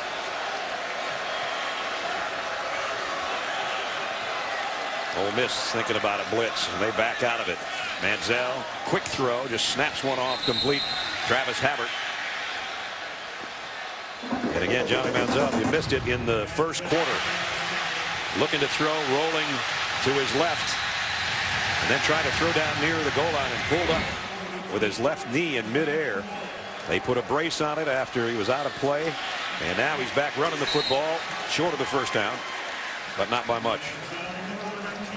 Ole Miss staying in attack mode against this Aggies offense, which is exactly what they need to do. They've rotated a lot of different bodies, a lot of different looks, a lot of 3-down line looks, and rotating as many linebackers and safeties. They've had as many as 7 defensive backs on the field at certain times. Big 3rd down on the opening drive for the Aggies. Need to get to the 47. And now we got movement and contact. And Isaac Gross, I think, is going to cost Ole Miss 5 yards. And a free 1st down. Offside. Defense number 94 with contact. The 5-yard penalty will result in a 1st down. It is a 1st down in Ole Miss territory. Holly.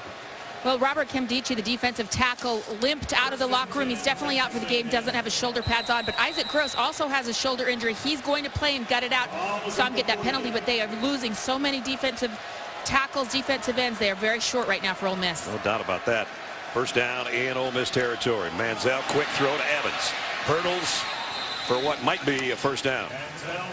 An example of Johnny Manziel just aborting a play and just getting it out as fast as he can. They give him that freedom. Martin had a soft defensive back. He recognized that, gave Martin the look, and flipped the ball out there to him and picked up big yards there on 1st and 10. And they go with a little bit of tempo here after picking up the 1st down.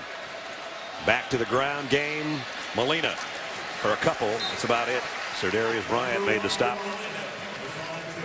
Seen a lot of Ole Miss playing with 2 safeties back deep, and the reason they're doing that is to take away the ability of Manziel getting one-on-one coverage and trying to get the big play in the pass game. They've had a lot of this and almost willing to give them the running game and trying to take away the deeper passes, making Manziel and the Aggies have to earn what they're getting tonight. Make him use a lot of snaps to go the length of the field. Manziel this time fires far side, and he's got a man complete. And it's Darrell Walker. He got tossed out of bounds, but no flag. So they continue to move down the field inside the 25. Great anticipation from Johnny Manziel here, where he throws this ball. I mean, it's halfway through the air before the receiver even turns around to make a play on it. 15 out of 18 for Manziel, but as you said, a lot of it's been short stuff for 128 yards. This time run all the way, trying to follow his tailback. Ball almost came loose in the middle. Channing Ward going to be credited with a stop right there. Number 11 gives him a tap on the helmet. And this is looks like we have the last thing Ole Miss wants to see is another defender down. And it looks like it's another lineman.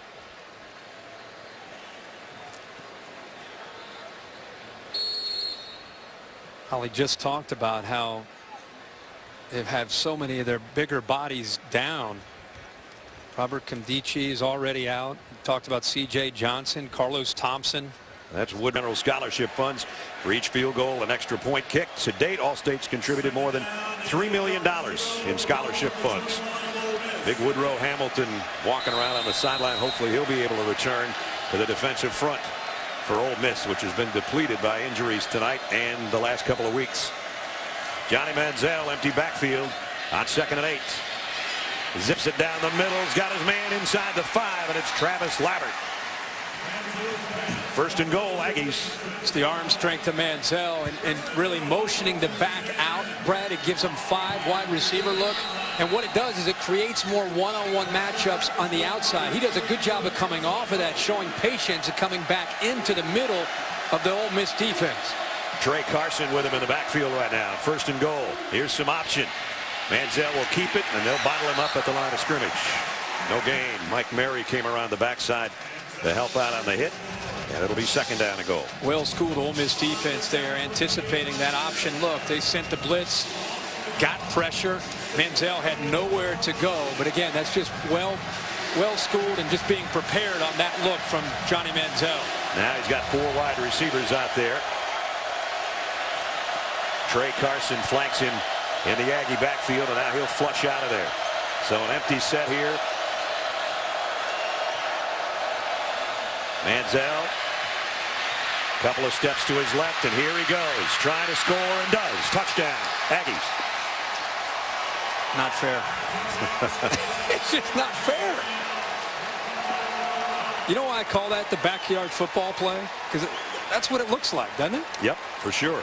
He just drops back, let those 5 wide receivers run around, occupy as many defenders as possible, and then eventually make a few guys miss and dance into the end zone. He's been doing that the last 2 years. It's his signature move. Lambeau in for the point after. Is up and good. That's when they tell us that he's become more patient. Just so he can run. Yeah, just let him still do some of that. A 5-yarder for the touchdown. Scrambles around, scores, and then talking about his standard move. Here's his other standard move after a touchdown. It's 21. Showing that sign. Glad you cleared that up for me. That's what I used to do to my dad when he paid me to mow the lawn. I did the same thing, but it meant money then to me. Exactly. It still does when Mr. Disney sends me a check. Taylor Bertolet to kick. And now the Rebels find themselves in a little deeper hole, and they can't afford another 3 and out like they had in their first series of this quarter. So they bring it out to the 25, and that's where they will start as we check in with Reese Davis. Reese. Brad, SportsCenter right now brought to you by Ally Bank. First top 10 team to lose to an unranked opponent this season. Stanford goes down to Utah. Kevin Hogan's 4th down pass falls incomplete, and the Utes win at 27-21. That also shakes up the landscape in the national championship picture. And Georgia losing today, too, so a couple of top 10s go down. You see a team like Stanford, you lose on the road at Utah. It just shows you what college football is all about. Every week, yeah. Let's see if Ole Miss can get something going offensively. Play action for Wallace. Throws back across his body, but got it to his big tight end. And Evan Engram picked up about 9 before he's run out of bounds as we check in with Holly. Texas A&M free safety DeShazer Everett has not returned to the game since that left knee injury. You see him on the bike on the sideline. He hasn't been ruled out, but guys, haven't seen him on the field yet. All right, he's got Floyd Raven in there playing his spot right now, Holly.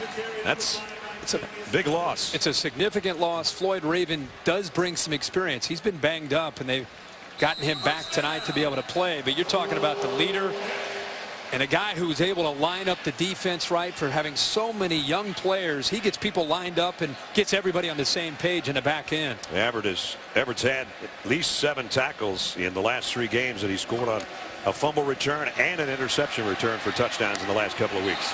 That was almost a horse collar tackle by Howard Matthews on Itavius Mathers. Mark Snyder telling us this week that I love Everett. He's my best corner, and he's my best safety. It's my best everything back there. Right. Wallace, long throw to the sideline. Got it there, though. Vince Sanders, who has their touchdown, made the catch. Get the ball out of Bo Wallace's hands fast, and you can almost sense that Ole Miss is really trying to get this tempo cranked up and try to be the aggressor to try to come after this A&M defense. It's a big 3rd down. 3rd down and 3. A 3 out of 8 so far tonight. Here comes the blitz up the middle.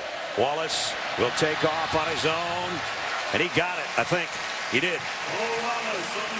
Ibioha pulled him down, but Bo Wallace is 210 pounds on a 6-foot frame, and he used it all right here. A pretty gutsy effort here. A&M came with the blitz with Stephen Jenkins right up the middle, and he recognized that he could possibly get to that 1st down marker, so he just took a chance, and that toughness and physicality got him the 1st. Now he brings in the other quarterback, Barry Brunetti, in there to give Wallace a breather. And again, he threw earlier in the ball game, so trying to keep the Aggies defense honest. This time he'll do what he's done so well and run it, and a nice gain on the play. Picked up 5. Right away, A&M's defense changes their approach when Brunetti gets in there. Tony Hurd, the nickelback, walked right up to the line of scrimmage and blitzed. He took the dive away to keep Brunetti, forces him to hold on to the football, and then the middle linebacker Claiborne was scraping to the outside, so it's a different approach from A&M when Brunetti's in there. Here's Mathers bouncing it off the first would-be tackler, and he got about 10 yards. So the biggest back they have, other than the quarterbacks, just pinballed his way to a 1st down at the 40. Yeah, and Hugh Freeze deserves a lot of credit. Remember, they have struggled to run the football to the outside, which is their bread and butter. The adjustment is to bring in a bigger back like Mathers and try to run in to the teeth, right into the middle interior of the A&M defense. And they got an extra lineman in there right now, too, and here comes Mathers again, but this time only a couple-yard gain. Isaiah Golden, the guy that's trying to hold that nose spot down, a freshman, a true freshman, made the tackle. Mathers more of a slasher compared to Scott and Walton when he gets in there. Look at him because he is a much more physical back. And what this does when you start to run the football, it sets up their play action, whether it's throwing to the tight end Ingram or trying to get it thrown downfield to Moncrief. This is the longest stay Brunetti's had in there. They go with Mathers again straight up the middle. Stransberry in on the tackle, but right now, as Wallace is on the sideline, Brunetti's got the Ole Miss Rebels gear going here. Getting a good push up front, doing a good job of making the right reads when they're running zone read. Again, they find themselves 3rd down, but it's manageable. 3rd and 3. And driving for the 1st down is Jalen Walton this time.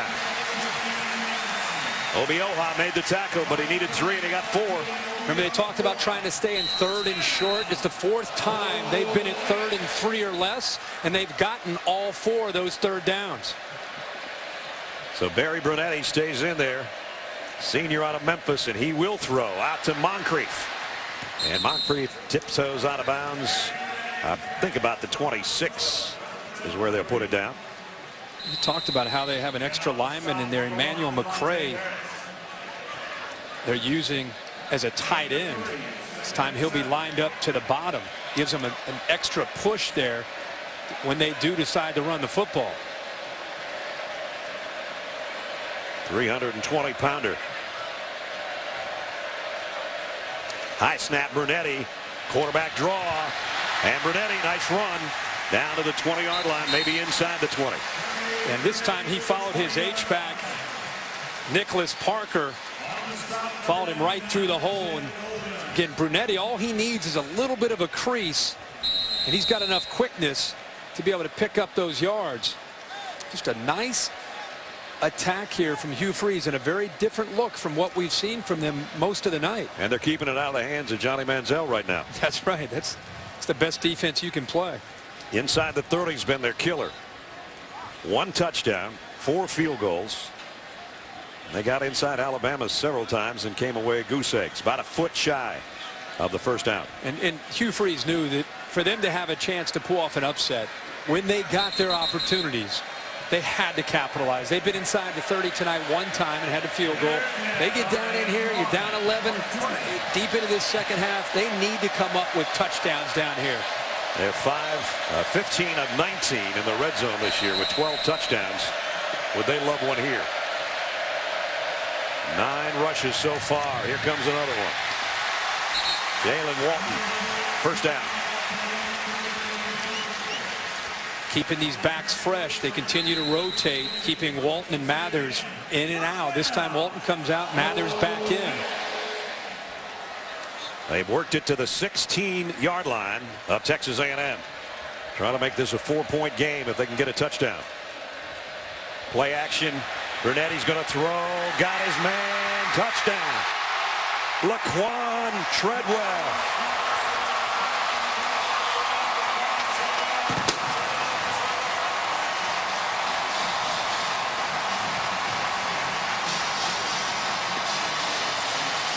What a drive there, Brad. Beautiful. 14 plays, 75 yards, and a touchdown.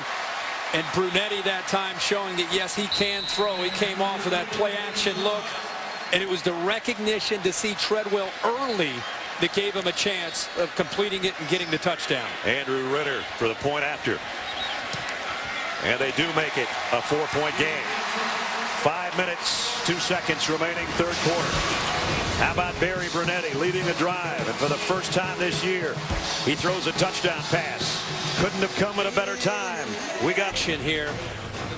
Brunetti is, again, known as a running quarterback, but the action here gets the defense out of position. A quick little fake here. Look at the safety. Look at the defensive end. It's going to allow the quarterback to run to the outside, and then Treadwell does a very good job of just sitting in the opening. The defense is out of position.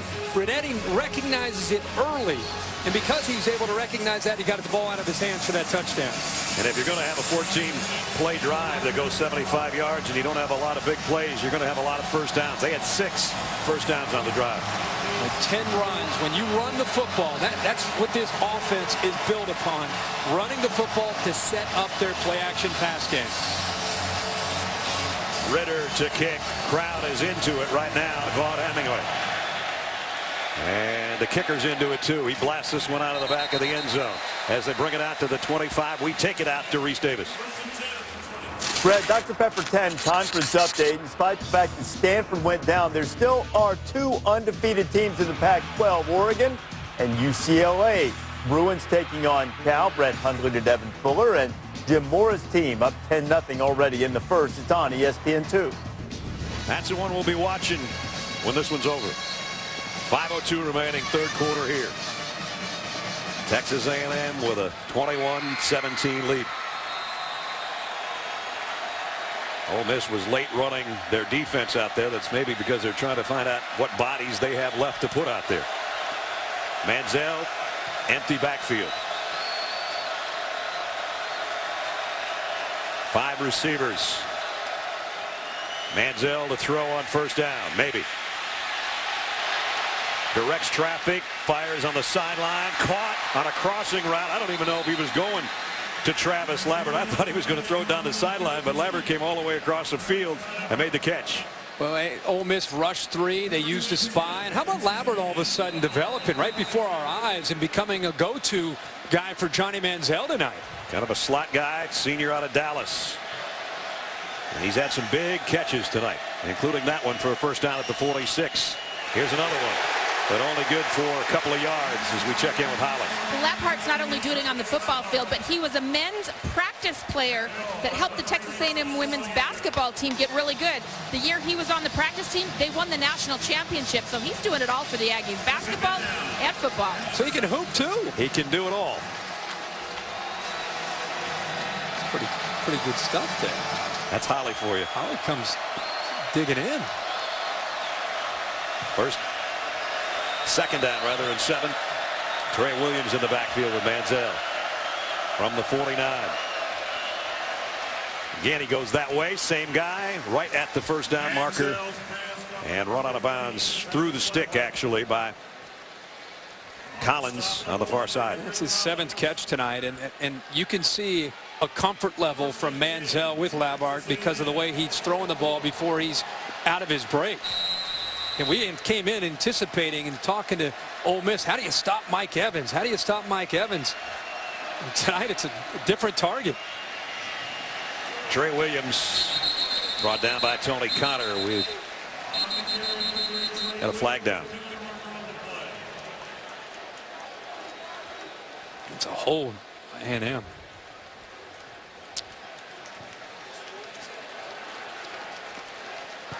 Holding. 74 offense. 10-yard penalty from the previous spot.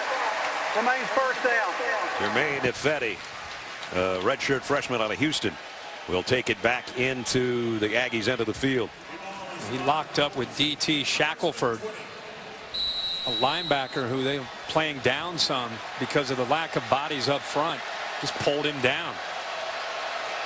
So 1st and 20 back at the 46. 3 receivers to Manziel's right. He's looking that way. Goes that way. Complete. Malcolm Kennedy. Kennedy, a nice move to cut to the outside and get to the sideline. Knocked out by Trey Elston. See that Denzel Kandichi still not quite 100%. At time he had leverage on the football and Kennedy just ran away from him. On 2nd and 8, Manziel goes the other way, and that's a first down to Edward Pope. So he's using a lot of different guys here on this drive. He sure is, and that makes it very tough to defend him. You know, early in the year it was Mike Evans. Remember the big game he had against Alabama? Yep. Now you're getting to the midway point in the season. You're starting to see some of these other receivers develop and give him more weapons. It makes it so much tougher to know where he's going with the football. Pickup of 9 on that one. First down now at the 32. Manziel over the middle, low but caught by Kennedy. That was a shoestring grab right at his shoestrings. 16 more yards, and we've got a Rebel defender down. Well, that was a heck of an effort there from Kennedy, and the crowd's reacting from the replay up on the board. Remember, if he has possession of the ball, it can actually touch the surface as long as the surface doesn't help him secure the football. Question was there a little bit of ground up rubber that came up on that ball right there? It made a little bit of a spot right about on the red line. Such a judgment call to try to figure out whether or not a guy had possession of the ball and it can still touch the ground, or if the ground helped him get that control. Great effort. Boy, that's a heck of a catch. The previous play was a catch on the field and a first down. The previous play is under further review. So they are going to look at it, and they'll look at what we looked at. It was, watch now and see if you can see that on the line, if there's a little bit of a black dent right there. That one you can't quite tell. But I'm talking about catching the bottom of the ball and catching it right at your feet. You see that little bit of poof? Yeah, oh yeah. But then again, it can do touch that the if he's ground got a hold of it. if he's got a hold of it, if he has possession. I think he's got his mitts around it. Again, it was called a catch on the field, so that's going to be hard to turn around, I think. After you win the Heisman, people ask, how can you get better as a quarterback? That is a heck of an effort, even if they overturn that. Looks like he has possession to me, but we'll see. Johnny Manziel, we asked him all year, how are you going to get better? You know, we talked about George Whitfield helping him and trying to get in better position and following through. And I think he really has developed as a passer. Yeah, he has. To think about, this guy was more of an athlete when he came in. All that hard work he's put in, and I was with him out in San Diego. People that think he's just out partying and having a good time, they haven't seen this guy work. This guy is a relentless, competitive, hardcore gym rat when it comes to being a quarterback. And his team rallies around him a lot more than people realize, I think, too, both in the locker room and on the field. No doubt. We asked Kevin Sumlin about what sets him apart, and he said he's the most competitive person. And we'll get After the call. further review, the ruling is the ball hit the ground. Incomplete pass. Second down and 10 at the 32. So we did have a little ground up rubber down there that showed itself. Completing that story, asked Kevin Sumlin, he says the most competitive person I've ever been around, and he said it's usually not that way with a quarterback. I'm talking about guys like Adrian Peterson, who he was around at Oklahoma. He said usually guys like that don't come in a quarterback body. Think about that. Some of the people that he's been around as a coach, to say that this is one of the most competitive, if not the most competitive people he's been around. Right. Play him in ping pong. He's going to take you. It's game on. Second down and 10. Here he is pump faking and going down the middle, and this one's right on target to the same guy, Malcolm Kennedy. They're not going to take this one away, and the forward progress is going to give him a first down. Johnny Manziel just using a little pump fake here to get the attention of the defense. They think screen. See the entire defense moving to the defense's left, the offense's right. Opened up a huge hole. Just a little pump fake gets them to run out there. Huge hole in that zone coverage and a nice first down. At the 15. A good-looking drive. 8 plays coming up. Manziel scans the field, throws a little bit low again, but Lambert's got it, and it's down to the 10-yard line. Is Lambert trying to be Ryan Swope tonight? It looks like He's got that feel. He's 15 instead of 25, but he's doing the best that he can to try to impersonate Ryan. They can get a first down at the 5. Second and 5 here. There's the big fella. If they get one-on-one, sometimes they like the fade and the back shoulder fade. All 6'5" of them on the right side of Manziel. He looked that way, and now across the middle, it's intercepted in the end zone. And bringing it out to the 8-yard line is Keith Lewis. He got a little greedy there. Huge turnover. And now mockingly, the Ole Miss fans giving Johnny Manziel the sign. Yeah, here's his receiver getting to the inside on a slant. It's a tough route to be able to squeeze in against this coverage. Look, they're bracketing him. You have 2 defenders, one on the inside, one on the outside. Manziel comes off of it, tries to squeeze it in there, trusts his arm strength a little bit too much. And that's great call there by Dave Womack, the defensive coordinator. Bo Wallace comes in. I think the one thing Lewis would have liked to have done is maybe sat down in the end zone, because he brought it out on the run back only the 7, and Wallace going long. Just overshot Moncrief. Good coverage back there, though, by Devontae Harris. Well, for Johnny Manziel, that's his 5th interception that he's thrown this season. Interesting call by Hugh Freeze on 1st and 10. Let's not forget the last drive that they had. 14 plays, 10 runs, backed up inside their own 10. And they come out and take a shot vertically down the field. Remember, that last drive, most of it was Brunetti. Now here's Wallace on a quarterback draw. Only got a couple. And it's going to bring up 3rd down and long from the 10-yard line. Big play by Lewis, though. Mark Snyder has brought pressure. He's shown pressure in drops. It's a big opportunity for A&M's defense to try to get after Bo Wallace. They'll have to get the ball out of his hands quickly. 4 wideouts. They're bringing an extra man. Wallace down the middle, and he throws an interception. And it's Darian Claiborne, the freshman linebacker. They give it right back to the Aggies. Brad Claiborne has had a huge night tonight. He just reads the eyes of the quarterback, Bo Wallace, and he leads him right to the football. He did this a little earlier tonight. It's a true freshman. Look at, you can see him in the background just sliding over to the inside receiver, and the only reason is, look at the eyes. He's locked in on the eyes of the quarterback, who drew him right in to coverage and where he needed to be.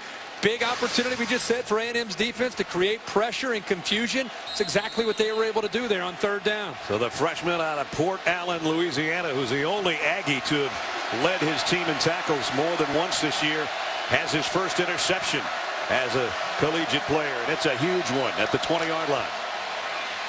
Trey Williams, nice cut back inside the 15 to the 14. So I think this is an answer. If you're Johnny Manziel and you're Texas A&M, Trey Williams just has a different gear. When he is in there and they keep their safeties high, they got to run the football with him. Here's Manziel rolling right, throwing back across the middle. Almost caught by Lambert. He got hit pretty good, and the ball comes out. Trey Elston, the defender back there in the end zone. Manziel taking another shot here. A very good effort. He actually had both hands on the football there. Just unable to hold on to it. And he goes out holding his elbow, I think, after that collision in the end zone. 3rd down and 4. This would be a huge stop for the Rebels after they gave it right back. Interception for interception. And I think there was some motion. Yep, right tackle. It'll be a false start. And Abwehi. Prior to the snap, false start, number 70, offense, 5-yard penalty, remains 3rd down. Kevin Sumlin, since the end of the 2010 season, when he was at Houston, 27-4. One of the hottest coaches in the country. And he's got the number 9 team in here, but he's got his hands full in the waning moments of the 3rd quarter. Crowd's going to try to help the cause here. 3rd down and 9.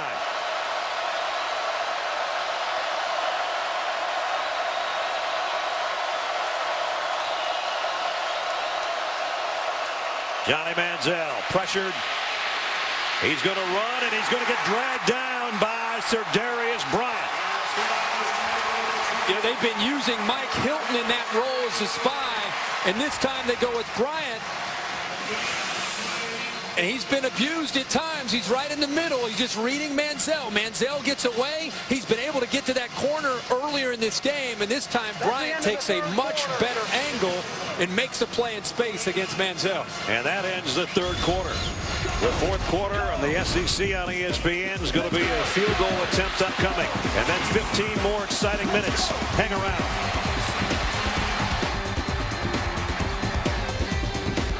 Tight one, 21-17. A&M with a lead. They'll try to add to it right here. On the first snap of the quarter, Josh Lambo comes in to try a 37-yard field goal. Lambo's kick. This time it's good. So we tack on 3 more for the Aggies, and there's a touchdown difference in this one. 1 snap into the 4th quarter. Next week, going to be a good one. Kirk's going to be there. Death Valley next Saturday night. Next Saturday, the Florida State Seminoles will enter Death Valley in an epic showdown under the lights to take on the Clemson Tigers with ACC and BCS title implications on the line. Florida State, Clemson, next Saturday, 8 Eastern on ABC. You're going to have some fun on that one. Game day will be there with the losses today of Stanford and Georgia. Florida State all of a sudden moves up, probably 3 against 4. Yeah, in that matchup. Clemson had a tough time early today against Boston College, and then Todd Boyd and company got it geared up. So they won, and that'll be a huge game for the ACC. It will be, and I think there's the difference with this year's Clemson team in years past. You know, they found a way. They didn't show up. They didn't have the fastball today, right, but they found a way to kind of regroup there in the second half and found a way to win that game. So now we got a touchdown game, and Taylor Bertolet will tee it up. Jalen Walton and Kayla Moore are waiting on the other end. So that Darian Claiborne interception of Bo Wallace turned into a 37-yard field goal from one quarter to the other.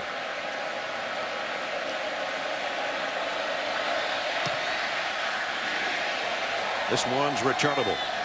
Walton a yard deep. Jalen Walton across the 20. Heading to the corner. Walton, 40. He's out near midfield. Great run back by Jalen Walton. An outstanding block following the other return man back there, Moore. Watch 4. He's just going to follow him. Bang! Right there. He picks up a block there, and then it's just speed trying to get to the edge. He makes the kicker miss. He almost got the corner there and took it to the house. Great return.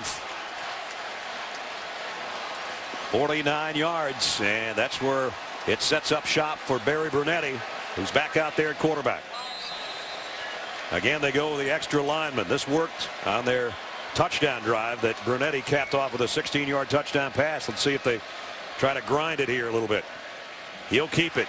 And Brunetti, he's got 10, 12, and run out of bounds. They're looking for a flag over there on the Ole Miss sideline and don't get it. This is a great read by Brunetti. Comes out to the outside, bounces it.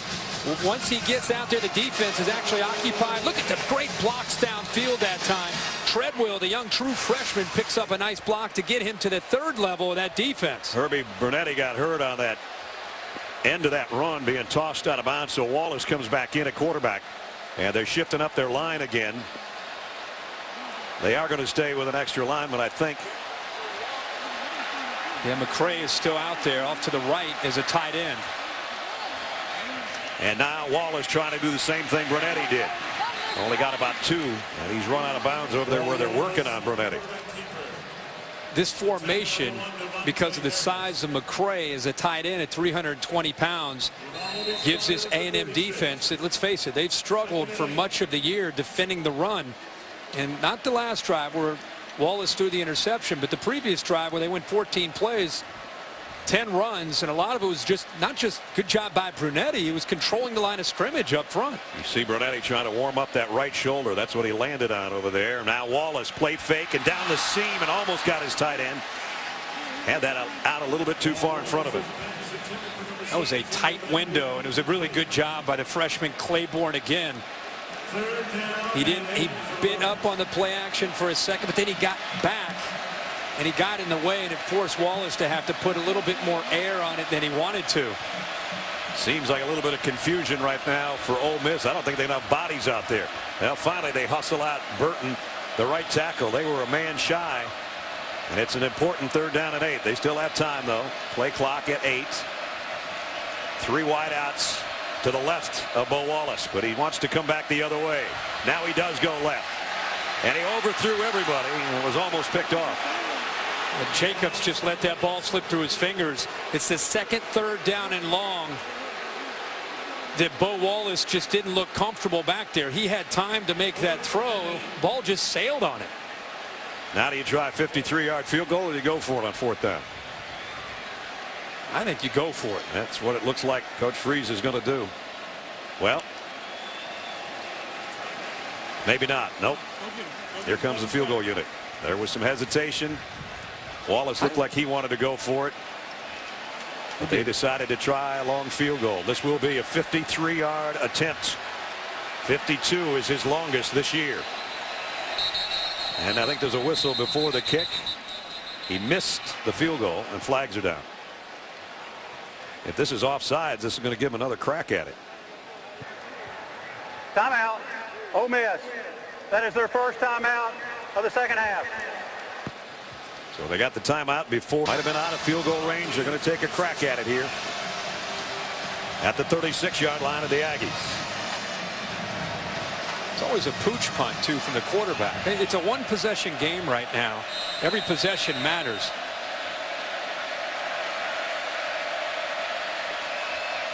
Whoa. Free play. And he's going to take a shot for Moncrief. Incomplete. But Tony Hurd came flying across the line, and now it's going to be 4th down. And Offside. Defense. Number 4. 5-yard penalty. It remains 4th down. 4th down and 3 now. Now do you go again, or now do you kick a field goal? I still go for it, because 4th and 3 is much more manageable for their style of offense. But how about the throw? You got a free play. Give your guy a chance, right? Yep. If they intercept it, it's 5 yards. Yes. Just give him a chance. Well, they're going again. On 4th and 3, they got to get to the 28-yard line. Aggies shifting on their defensive front. And now everybody's going to look to the sideline again. And A&M will change with them. If they make an adjustment, you may see A&M back out of their looks. Rebels missed on their other 4th down tonight. Wallace across the middle, and he's got it. down to the 11-yard line. To Adebayo. Interesting that A&M's adjustment to Ole Miss adjusting was they walked up Harris there to try to jam him, but he didn't get a very good jam and gave him a free release, so the timing was still there that time with Wallace in his receiver. 21-yard pickup, Kirk, and it's just outside the 10-yard line as Brunetti comes back in. And now they're going to go with their extra heft on the front. And Brunetti will run it all the way. Only got a yard and a half, though. Might have slipped a little bit on his own, but he has it inside the 10-yard line. One touchdown difference. 12:45 remaining, and Ole Miss driving. It's a gutsy call, going for it. They've had a tendency to show a willingness to do that. Down 7 in the fourth quarter. I love the call by Hugh Freeze to give his players a chance to execute. Showed confidence in them, and they delivered for him. Now they got to try to punch it in. It's been an area, again, the last few weeks. It's been troublesome, but that long drive that they had, they were able to punch it in for a touchdown. Mathers is in the backfield with Brunetti. And they fake it to him, and they throw in a wide open tight end. Ingram, touchdown.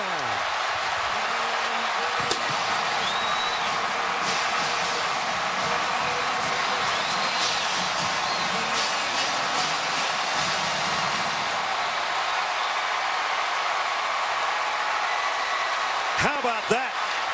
The non-throwing quarterback with his second of the night. And if you're an Ole Miss fan and you watch the first 3 weeks of the season, this is the kind of offense that you like to see. Running the football, getting the linebackers and safeties out of position because of the respect to the run game. And then the quarterback, it makes it so much easier on the play-action pass. Extra point, an all-important one is good. And how about the touch there by Brunetti? Perfect. First of all, they had to come up with a huge fourth down. And on the toss to Adebayo, you say Adebayo, and then you go to Ingram. Touchdown. Tie game in Oxford. Andrew Ritter will kick away. Trey Williams and Ben Molina are back deep for the Aggies.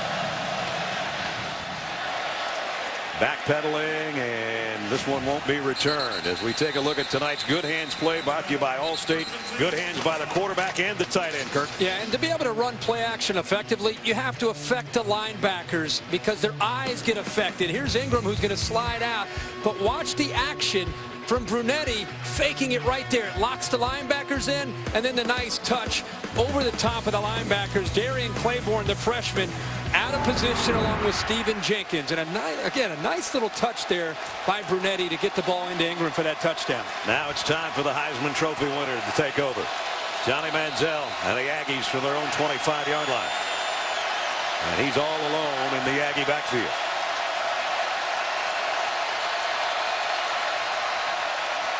Manziel, quick throw, complete. Walker broke one tackle, and he's got a first down. And that quiets the crowd. For people that have just maybe tuning in and watching, Ole Miss defense doing a very good job of mixing up their looks and trying to contain Johnny Manziel. Again, they go quick here, and the ball is out. And Ole Miss has got it.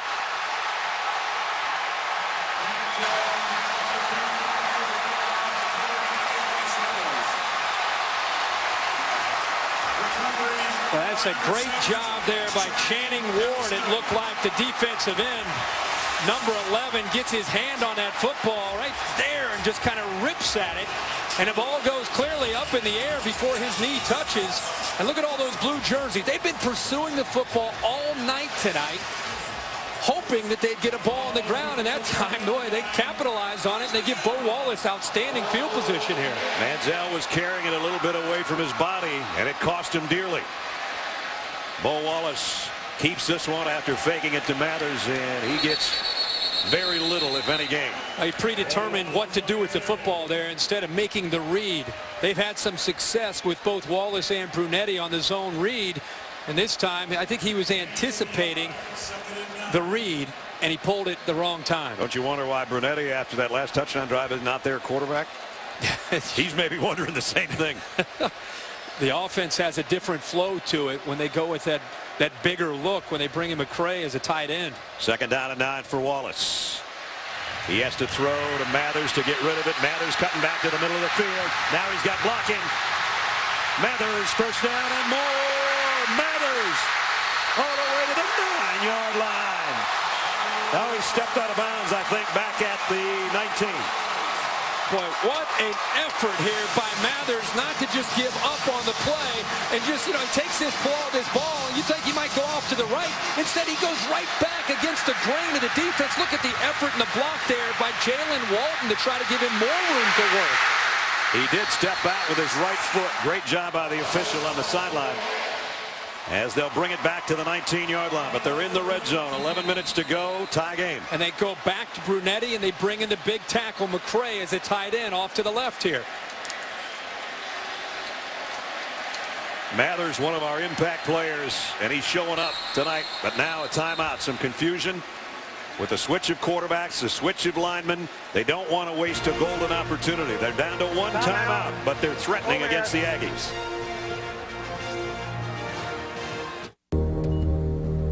Manning has taken Archie's spot or seat. Eli almost came down. I had him Thursday night in NFL action, and he was going to make the trip down, but decided to spend some time with his wife and 2 daughters. He'd probably love to come down here and get some loving down here. A big shift by Ole Miss to empty the backfield for Bo Wallace. Bo's in trouble and got away from one man.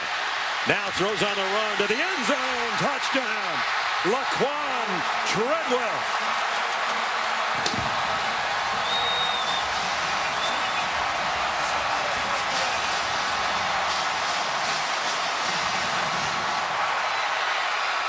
We've been talking tonight a lot about Brunetti. We've been hard at times on Bo Wallace. But how about the effort there to pull away from Alonzo Williams to keep that play alive? If he doesn't keep the play alive, he's sacked, and it's a nightmare. As it is, somehow eluded the would-be tackler and throws it on the run. A 19-yard touchdown. Extra point is good. And it's the second time that Howard Matthews, a safety, got caught with his eyes in the backfield. 31, he's off here to the left. His eyes get off of the man he's on. He's starting to watch the game. He's watching the quarterback, and look at the wide receiver back in the corner. You see him kind of be a little frustrated, a little clap of the hand saying, oh man, that's my bad. But that's the second time he's come off of a receiver and left a wide receiver all alone for an Ole Miss touchdown. And the freshman receiver from Illinois has his second touchdown catch of the night. 41-yard drive after the fumble recovery in just 3 plays. And Bo Wallace loads and fires to the corner. And now the Rebels are leading the number 9 team in the country by a touchdown. I don't know what Johnny Manziel's laughing, maybe hoping for a heroic finish, or not a good look from the quarterback from Texas A&M after his defense gives up a go-ahead touchdown with 10:36 to go. Maybe just appreciating what his counterpart did. A little bit of Johnny Manziel's own medicine to escape in the pocket and keep his eyes downfield. Well, now we got a situation. We've already had some upsets today in the top 10. Will another one happen here in Oxford, Mississippi? We're about to find out in the next 10.5 minutes. Ritter's kick. This one should be returnable for Ben Molina with his foot right on the goal line. I beg your pardon, that's Trey Williams. And Williams gets out to the 25-yard line as we check in with Reese Davis. Brad, you've got high drama in Oxford. Taco Bell studio update. Not so much in Tempe. Arizona State and Colorado, and Todd Graham's teams opening up at Canton. Taylor Kelly to Cameron Smith. That would set up very next play. Taylor Kelly gets it to Devon Coleman. Arizona State putting up a big number. It's 47-6. Johnny Manziel fumbled the last time he touched it. On first down, he's got all day to throw. And now he's going to run instead. Sir Darius Bryant finally wrapped him up. He's the spy. They rush 3, willing to give Manziel all day to throw the football. 8 in coverage. Eventually Manziel tries to create to make something happen, but Bryant, as the spy, ends up bringing Manziel down. He tweaked that left knee in the first quarter. If you just saw him, he's readjusting the brace underneath his pants on that left knee.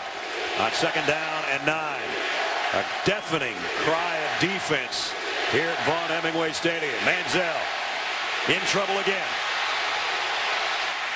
Throwing on the run and throws it away. You know, it's easy to look at Johnny Manziel. We're so used to him making plays, but I got to tell you something.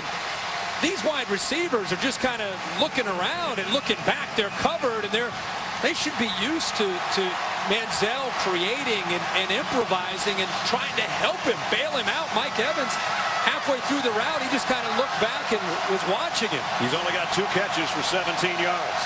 And if you think it was loud on 2nd and 9, let's try 3rd and 9.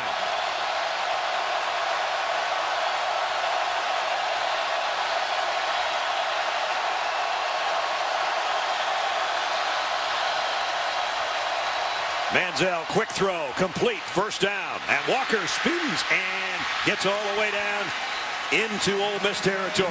Nice second effort. And they're going to go tempo here. That was a perfectly thrown football by Johnny Manziel. Hit the outside shoulder away from the defender, and a heck of an effort there by Walker to give that play a chance. He shook a defender and picked up more yards to get across midfield. That takes the crowd out of it temporarily. But here they come again. 1st and 10. A&M trailing by a touchdown. Manziel, deep middle, and what a strike thrown to Kennedy. Inside the 30, down to the 28-yard line. Again, going tempo here in the middle of the defense because they're sitting in cover 2. The safeties are back. He's throwing it right behind the linebackers. Here comes Molina, and Molina blasts it up in there for a quick 7 yards as we check in with Holly. Guys, keep in mind the most sure tackler on this Ole Miss defense, Mike Hilton, has been out for the last 2 defensive series. He was cramping severely. They took him to the locker room. He did get an IV, but he's been on the bike. You can see that missed tackle when number 11 got loose. They really need their best tackler out there right now. Just hopped off that bike, but he is still trying to jog it off down there. I don't know if that's Trey Elston or DeHendrick Collins, one of the 2, I think, that's down for Ole Miss.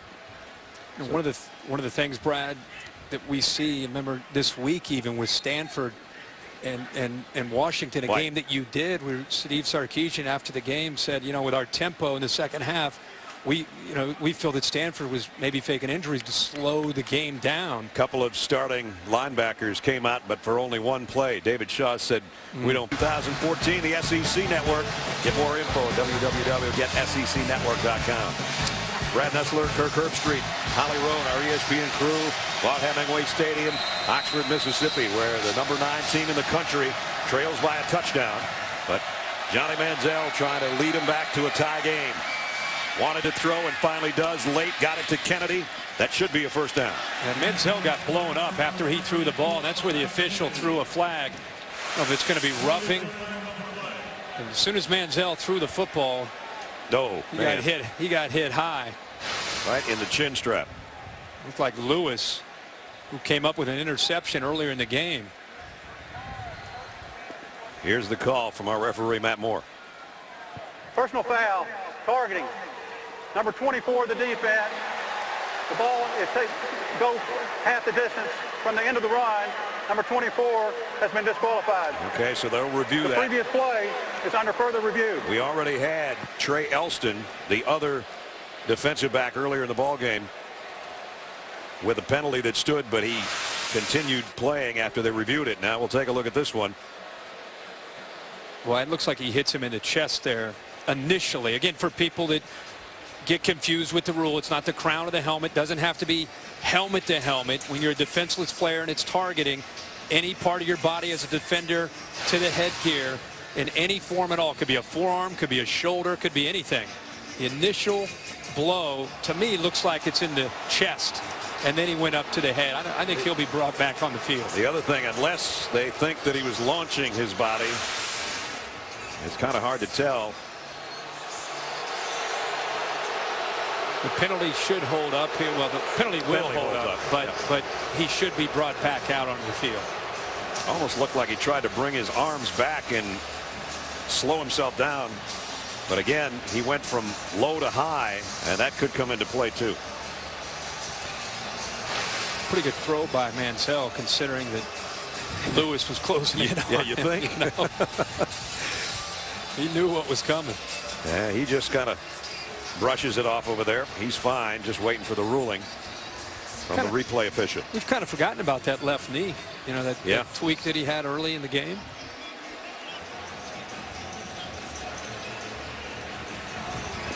Here's the call. After further review, ruling is reversed. Number 24 may stay in the game. So second time we've had that turned around. Here's the other thing. Well, that's a penalty. I mean, that's the other thing they got to look at for next year, whether or not, if you're not going to get ejected. What's the point in calling it? Right. But for fans, I think they always should throw the flag just to make sure, and then let the guys upstairs look at it, and then you can bring him back onto the field and not disqualify him. So it's always good, even if it's a gray area, to make the call, and then they can correct it upstairs. Well, in all of that, it's first and goal as the Aggies are trying to tie it up. They give the handoff. What a quick move by Trey Williams. And he's in. Touchdown. Boy, he's fast. Yeah, he just has a different gear. Ben Molina, Trey Carson are good backs, but there's just a different feel when number 3 gets the football.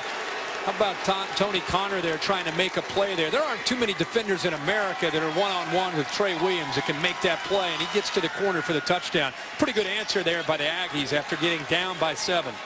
Last 6 games, dating back to last year, Trey Williams averaging about 8 yards a carry. He just went 9 yards for an all-important touchdown. And here's a point after that's even bigger. And it's up and good for Lambeau.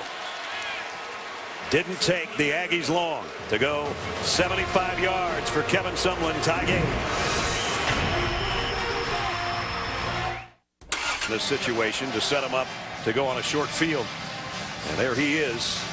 Jalen Walton back waiting on the kick.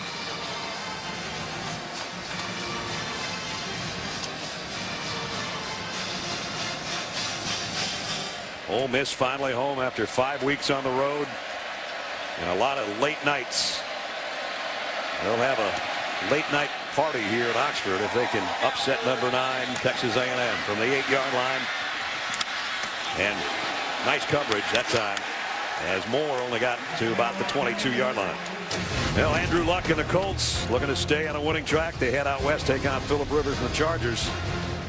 Monday Night Football coverage starts with Monday Night Countdown at 6:30. Then it's the Colts and the Chargers at 8:25. A couple of pretty good quarterbacks, kind of the old and the new. Even though Phillip Rivers has been around so long, you think he's old, and he's not. And it seems like he's rejuvenated this year, put up some big numbers. And Andrew Luck and the Colts, one of the hot young teams in the NFL. So Bo Wallace turn. Giving it off to Jalen Walton. And Walton, nice run. 7 or 8 yards before Jenkins takes him out of bounds. You know, they've been running the football so much more downhill that this time to start this drive, they go back to the style of offense that we saw against Vanderbilt in Texas, where they get it around the corner where they outflank the defense. Jeff Scott has played very little tonight, Herbie. Yeah, they've been going more with Mathers and Walton because of the a little bit more powerful runners. Treadwell has got a couple of touchdowns. The freshman's got a first down there out near the 40-yard line. Well, Treadwell has a great future, and you know, really this year, 6'3", 215 pounds. You have to be impressed with how he's been able to pick up this system and playing in the SEC. That is a tough thing to do, but it seems like he gets better every single week. And again, they're getting the ball out of Bo Wallace's hands as quickly as they can with that soft coverage. I don't know that A&M was even set defensively as they go right back to Treadwell, who was one of the top recruits at the wide receiver position in the whole country last year. Mark Snyder trying to slow down the Rebels here, who've got something working again with 7:20 to go. And he's got to get the call in quick because the defense with his tempo, the big thing with tempo is just getting lined up, getting the call and getting lined up and ready to play. This time they are lined up. Here's Treadwell again and a wideout screen. Got a block, and he might have gotten a first down. And that was great second effort by the 6'3", 215-pound freshman. Well, that was impressive. They're getting the football to him, and it's pretty good blocking, too. Ingram, the tight end, they used in motion to get him out there to be able to pick up a block against Jenkins. He's pushing him, and look at the strength that time by Treadwell. He edged it into Aggie territory at the 49-yard line. On the ground, that one stopped for no gain and a loss, and out comes a helmet, and that's going to be a loss of a play here for one of the offensive linemen. That was Justin Bell. He's going to have to come out for a play. 345-pound guard, and Austin Golson, a true freshman, comes in for it. They've been rotating so many different bodies up there. Golson usually gets about 40 snaps a game, so it was pretty good continuity no matter who is in there with this group. They've got about 6 or 7 guys. They've been rotating in and out most of the game. Second down, 11. Wallace rides the tailback and throws a streak down the sideline, and it's Walton, and he's gone. Touchdown, Ole Miss.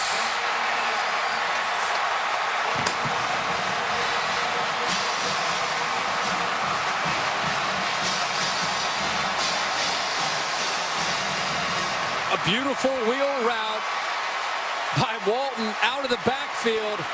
The defense occupied with Dante Moncrief, and they snuck him out of the backfield. A well-designed play and a perfect time to call it. They haven't shown it all night.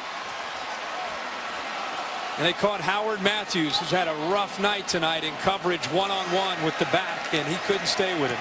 Extra point is good. We mentioned Jalen Walton set him up the last time they started a scoring drive with a long kick return. This one even bigger. Dante Moncrief is a guy off to the right that can occupy most of the defense's attention.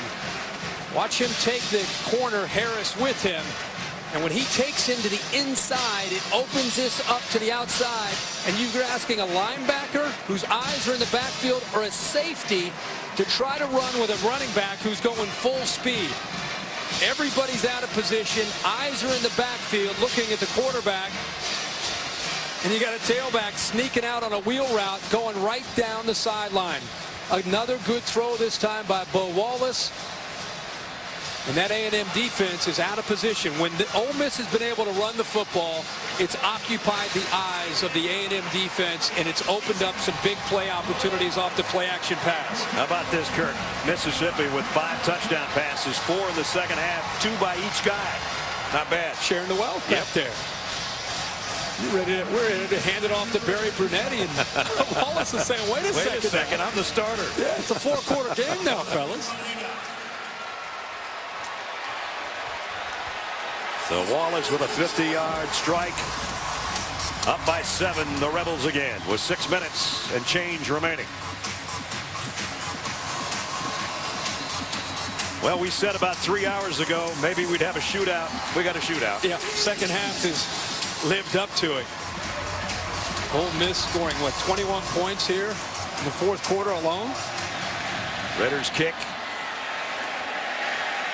And again, they'll bring it out to the 25-yard line, and that's where Johnny Manziel will go to work. You can go to work with Chris Berman and the gang on Sunday NFL Countdown, 10 o'clock tomorrow morning. All the latest news and updates around the league. And then at 11 on ESPN2, catch Fantasy Football Now for the latest news, injury reports, and predictions for the top fantasy performers. You just have that feeling here. Late in the game, it's going to come down to a mistake. Can one of these defenses create a turnover? Can they capitalize on an opportunity? Can they get these quarterbacks in an uncomfortable position? Ole Miss gets their chance here with a 7-point lead to try to do it to Manziel. Quick throw, complete, short gain to Evans. Again, everything's been in front of the Ole Miss defense as far as Mike Evans is concerned. Remember, this is Johnny Manziel typically at his best. Last year, they're down 27-17 to Ole Miss. He scrambled for a touchdown, ended up throwing a touchdown, and a come-from-behind win that kind of got the Johnny Manziel hype started before the Bama game. Here he's afforded another opportunity on the road here, and this same environment against this Rebels defense. 5.5 to go. 2nd and 7. Manziel, deep middles, got him. Kennedy again across midfield. And number 84 has been huge tonight. Also, this time, the offensive line gives Manziel enough time because this play took a while for Kennedy to be able to get away from the defender. Ole Miss trying to, I think they got caught with 12 men on the field. I don't see a flag yet, but I don't think he was to the sideline. I agree with you. And he was sprinting to try to get off to the sideline, but boy, that offensive line gave Manziel on that previous play enough time. That was a big throw right into over the linebacker and safety there. And that's the thing with Manziel. You contain him for a play or two, and then he hits you for a big one for 25 yards. Doesn't have a touchdown pass yet. And now it's Molina. And he's collared by Collins.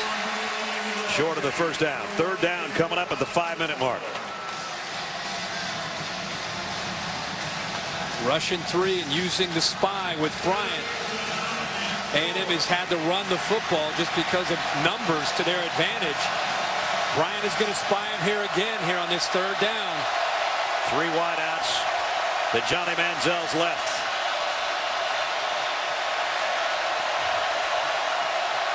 They'll keep it on the ground, and Williams is dropped for a loss. Isaac Gross with a tackle. And a loss of 2. What a great job here of getting penetration from Ole Miss. Just beats his man up front, went right by Mike Matthews. They've been slanting and angling and stunning and trying to give them different looks, even though they're typically only rushing 3. That was a big play by the Rebels defense. Aggies might not get another chance to touch it if they don't get this 4th down with under 4 minutes to go. 4th and 7. You'll know in a minute if Texas A&M gets it. Manziel to run, and he did get it. Took a shot, but he got about 15 yards, and he's slow to get up. Serdarius Bryant is down. That was a vicious hit between Van Zel and Serdarius Bryant. Manziel did not slow down at all as he took off trying to get this first down on 4th and 7. You'll see Bryant right in the middle of the screen trying to come up and trying to slow him down, and it's a very violent hit.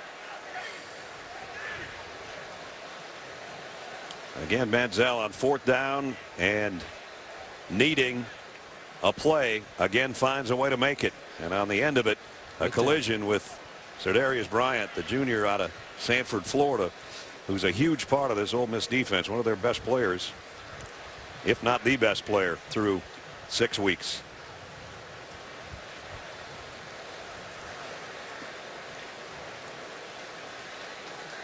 You know, obviously the game on the line, as you said, for A&M, and a tremendous effort there by Johnny Manziel doing what he can do on those 3rd and down. Yeah, here comes the gurney. This is yeah, we got second here to 10 to Serdarius Bryant, and let's check in with Reese Davis. Reese. All right, Brad, while they attend to the injured player there, best goes out to him. Catch up to date on baseball. American League Championship Series. Tigers beat the Red Sox 1-0. They lead the series 1-0. First time in Major League Baseball history we've had a postseason day in which both games were decided by 1-0 scores. Cardinals beat the Dodgers by that score earlier in the day.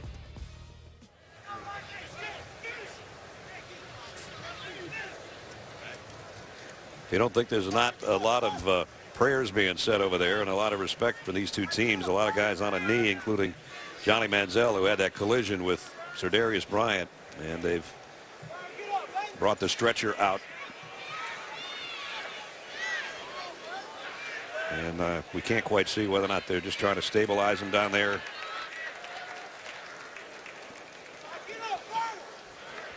This is the part of football that you know is going to happen at times, and then you just start praying that it's going to be all right for Serdarius Bryant. And of course, the folks in this part of the state and in this stadium know the Chucky Mullins story, and I don't even want to pretend that we had the same kind of situation, but you cross your fingers, and you can hear a pin drop in here right now because these folks know all about that. And we've had a great football game. And there's Chucky's number, of course. worn by Mike Mary, the linebacker, tonight in honor of Chucky Mullins, the Chucky Mullins Courage Award, and that's a huge honor to wear that number around here. Bryant's had a heck of a night tonight. He's been involved in a number of plays. He's been asked to be the spy on Johnny Manziel most of the night. He's really played well. And that 12 tackles tonight, including that last one, trying to bring down Johnny Manziel short of the first down. We've got all the trainers and, of course, the head coaches out there.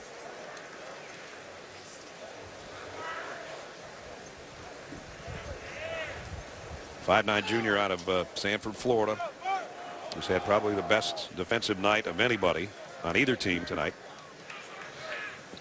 You know, Holly was talking earlier about when Denzel Nkemdiche went down with an injury earlier in the year.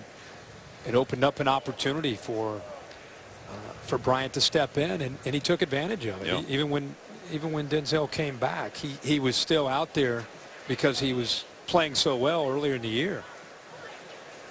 And we were asking the coaches yesterday, are you going to have Nkemdiche and Bryant out there at the same time? And they said absolutely, and at times they have been.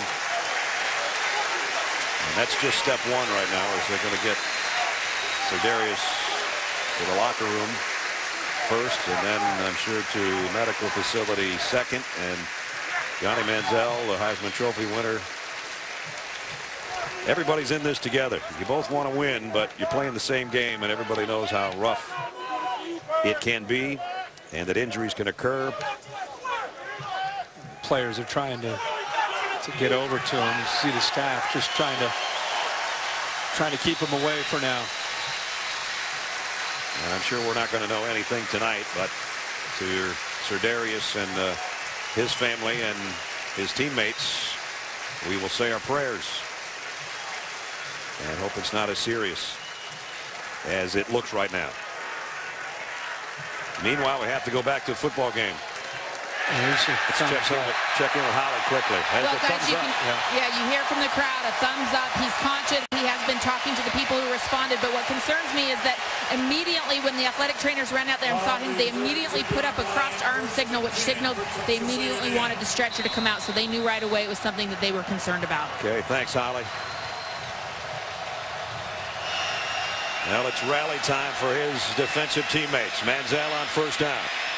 Crossing right, a wide open Mike Evans. Evans, a hurdle job down inside the 10, and it's first and goal for the Aggies. I know he's a basketball player. I didn't know he's track and field too. He gets elevation here. Remember, he's 6'5". He goes over Tony Connor, 12, who's right there, up and over him. First and goal at the 6-yard line. Manziel rolling to throw, puts the brakes on and comes back the other way, and now he's going to run to the corner. Touchdown. Johnny Manziel, a 6-yard touchdown sprint to the corner, and we're a point away from being tied again. Say whatever you want about Johnny Manziel. He's the guy, if you can watch one player in college football play, you want to watch him. You just never know what he might do. That's a 6-yard touchdown run, but he rolls right, feels the flow of the defense, the overflow, cuts back and gets to the corner. That's twice now that they've had to answer, and they've come up and answered the bell. Now it might be a matter of who's got the ball last and who's going to win it. 3:07 remaining, 38-38. This is stuff you just can't teach. This is an athletic quarterback who has a sense and a feel of when to do this. He felt the backside defensive end closing, and he knew that he could get back around him. Just great vision and feel of the entire field. Think about the two collisions he's taken on this 75-yard drive. One with Bryant in there at the goal line with Cody Pruitt. But he just got into the end zone, slid into the pylon, 6-yard touchdown. So on 4th down and a mile, he picks up the first down they needed. And at the 6-yard line, he picks up the touchdown that they needed. 75 yards and 8 plays, just under 3 minutes to score the touchdown and tie it up again. That's 52 points combined in the second half alone for these two teams.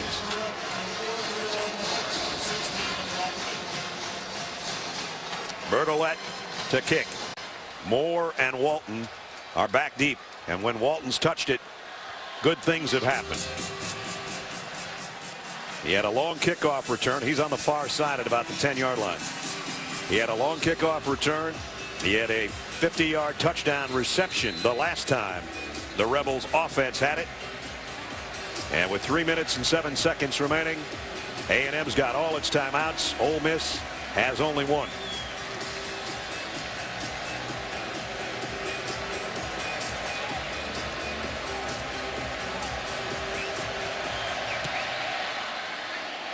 Kicks it deep. Too deep to return for Moore. And they'll bring it out to the 25. Time for our Discover Game Changer. First of all, Brunetti rather in there, quarterback, kind of shocked everybody with a touchdown pass. Yeah, he's shown an ability to make some plays through the air. They've been able to run the football, and it's really set up more of the play-action pass game. That was a heck of an effort there by Bo Wallace, and here he just ends up hitting his receiver, running back who acts as a receiver, Walton right in stride, and this Ole Miss offense has really come alive here in the second half. They'd like to go on a 3-minute, 7-second drive to win right here. I think they take a field goal on the last play of the game. A little bit of confusion. They can't afford to take a timeout here with only one remaining. Wallace, play action, throws high, almost picked off. Howard Matthews. Incomplete at 2nd and 10. That's a great play by Howard Matthews. He's had a tough night. He's been out of place from time to time in coverage. He's given up some touchdowns. He jumps on this route, almost comes up with an interception for A&M. Dangerous throw by Bo Wallace. 2nd down from the 25.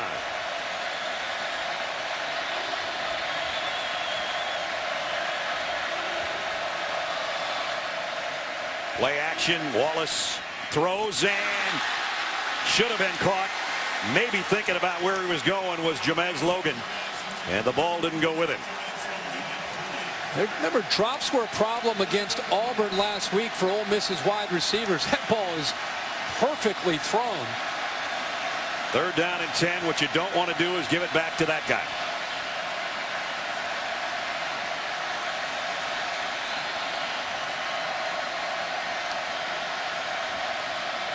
Three wideouts to the top of your screen for Bo Wallace. They need 10 yards. He looks that way and now comes back the other way. Throws on the run and incomplete. Dante Moncrief, the intended receiver, and they're going to have to give it up.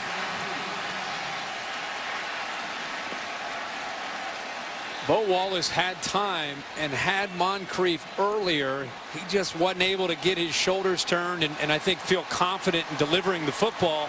By the time he did bait the defender to come towards him, it was too late. Devontae Harris back to return Tyler Campbell's punt.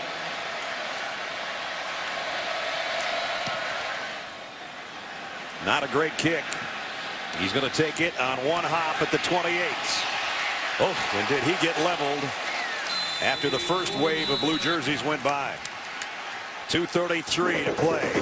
Johnny Manziel tonight. Hell, he's been Johnny Manziel a few times, that's for sure. As Kirk said, doing some things you can't teach, especially on the ground. That's where he hurt his knee, but they put a brace on it. He's played the rest of the game. And he's done things like this. A couple of touchdown runs. Tied the game up, and now the game is in his hands. 2:33 to go. This is what he loves. This is what he lives for the challenge of trying to drive his team down to win the game. Amazingly enough, he hasn't thrown a touchdown pass, but you saw the two on the ground. On a crossing route, he's got a wide open Darrell Walker, and he's got a first down. Out across the 40. Something to consider. Mike Hilton is out of the game. He was used early as a spy. Then, of course, we just had the injury to Bryant. He, of course, is out. I think it's really affecting the flow and the scheme of how Ole Miss has had some success in defending Manziel. I think we haven't had offense over 50 first downs and over 1,000 yards between the two teams. Manziel again scrambles out of the pocket. He'll run again. And first down again. See, Denzel Nkemdiche now has that role as the spy. Mike Evans ended up picking up a block, but just Nkemdiche doesn't quite have, he's not quite at full speed, and he can't stay with Manziel when he pulls it down to run the football. And if you can't contain him and prevent him from creating, you got a big problem on your hands as a defense. 1st and 10 at the 45. Run all the way for Manziel. Skips straight up the middle, gets about 12 more and hits the deck. Cameron Wiggum. Time they move Nkemdiche, who's the spy, out here to the outside. See him coming late. Opens up the middle. There's nobody there. There's not a linebacker there. You got 3 down linemen. Again, he readjusts that knee brace. Does Manziel with another first down run at the 32-yard line. And now he's over 100 yards on the ground. Lambeau warming up.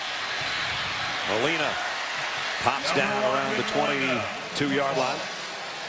Clock winding down to 1:20. All they need is a field goal. It's the 80th snap for Texas A&M. It's the wear and tear. They like to try to control the fourth quarter by wearing down a defense. These first few plays, it's been men and boys up front in the trenches. There aren't any linebackers at the second level to try to help stop the running game. 2nd down and 3. Molina again. Hit right before he got to the first down marker. Under a minute. 3rd down and a yard coming up. Time they move Mike Mary, the Mike linebacker, in there to the middle. Texas A&M content to let the clock wind down. They change up personnel. It's going to be 3rd down and 1. They'll bring in an extra tight end. And again, their kicker warming up on the sideline. 30 seconds left in regulation. Manziel, 3rd down and 1. He might just try to get it in the middle of the field. They'll do it with a first down run and more. Trey Carson all the way down to the 15-yard line. To me, like, Ole Miss was more concerned about just trying to strip the football instead of tackling. They're not wrapping up. They're not taking him down, and that's the wrong back to do that. Trey Elston, number 7, and they're just ripping at the football. And Carson's just picking up more and more yards. Kevin Sumlin's going to let that clock wind down to 4 seconds. And now it's going to be on the leg of Josh Lambeau.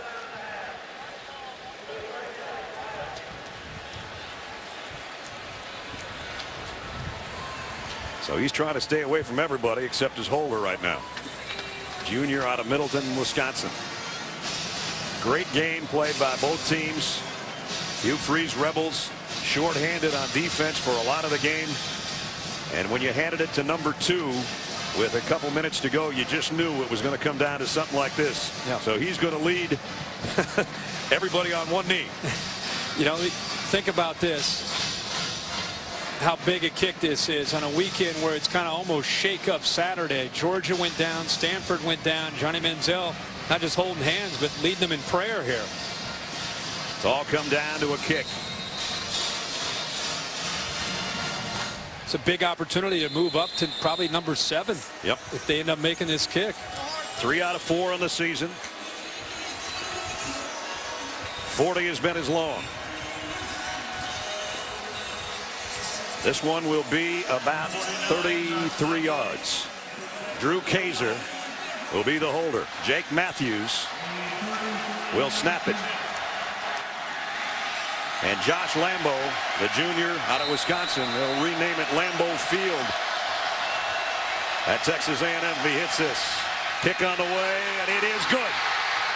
And the Aggies, ranked 9th, have survived another road victory. That's 10 straight.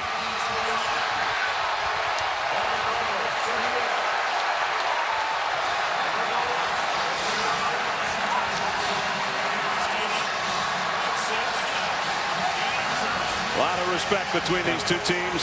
They had a barn burner last year here. And A&M had to come from behind in the fourth quarter to win that one. They've done it again. You got to have these kind of games where you're going to get challenged on the road.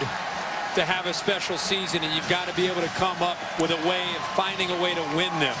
Ole Miss gave a great effort in this second half. Got the crowd into the game. Offense started to hum. Manziel answered time after time after time. This time putting them in position for a game-winning field goal. They went 56 yards in 11 plays. You saw Johnny Manziel, the reigning Heisman Trophy winner, leading the prayer on the sideline with 4 seconds to go. Prayer answered, courtesy of Josh Lambo from 33 yards away, and it's 41-38 for a final. And I know you and I and our whole crew, great game, but our thoughts are with Sedarius Bryant as he was taken off the field. Well said. For Kirk Herbstreit, Holly Rowe, Brad Nessler, so long from Oxford. Sports Center's next.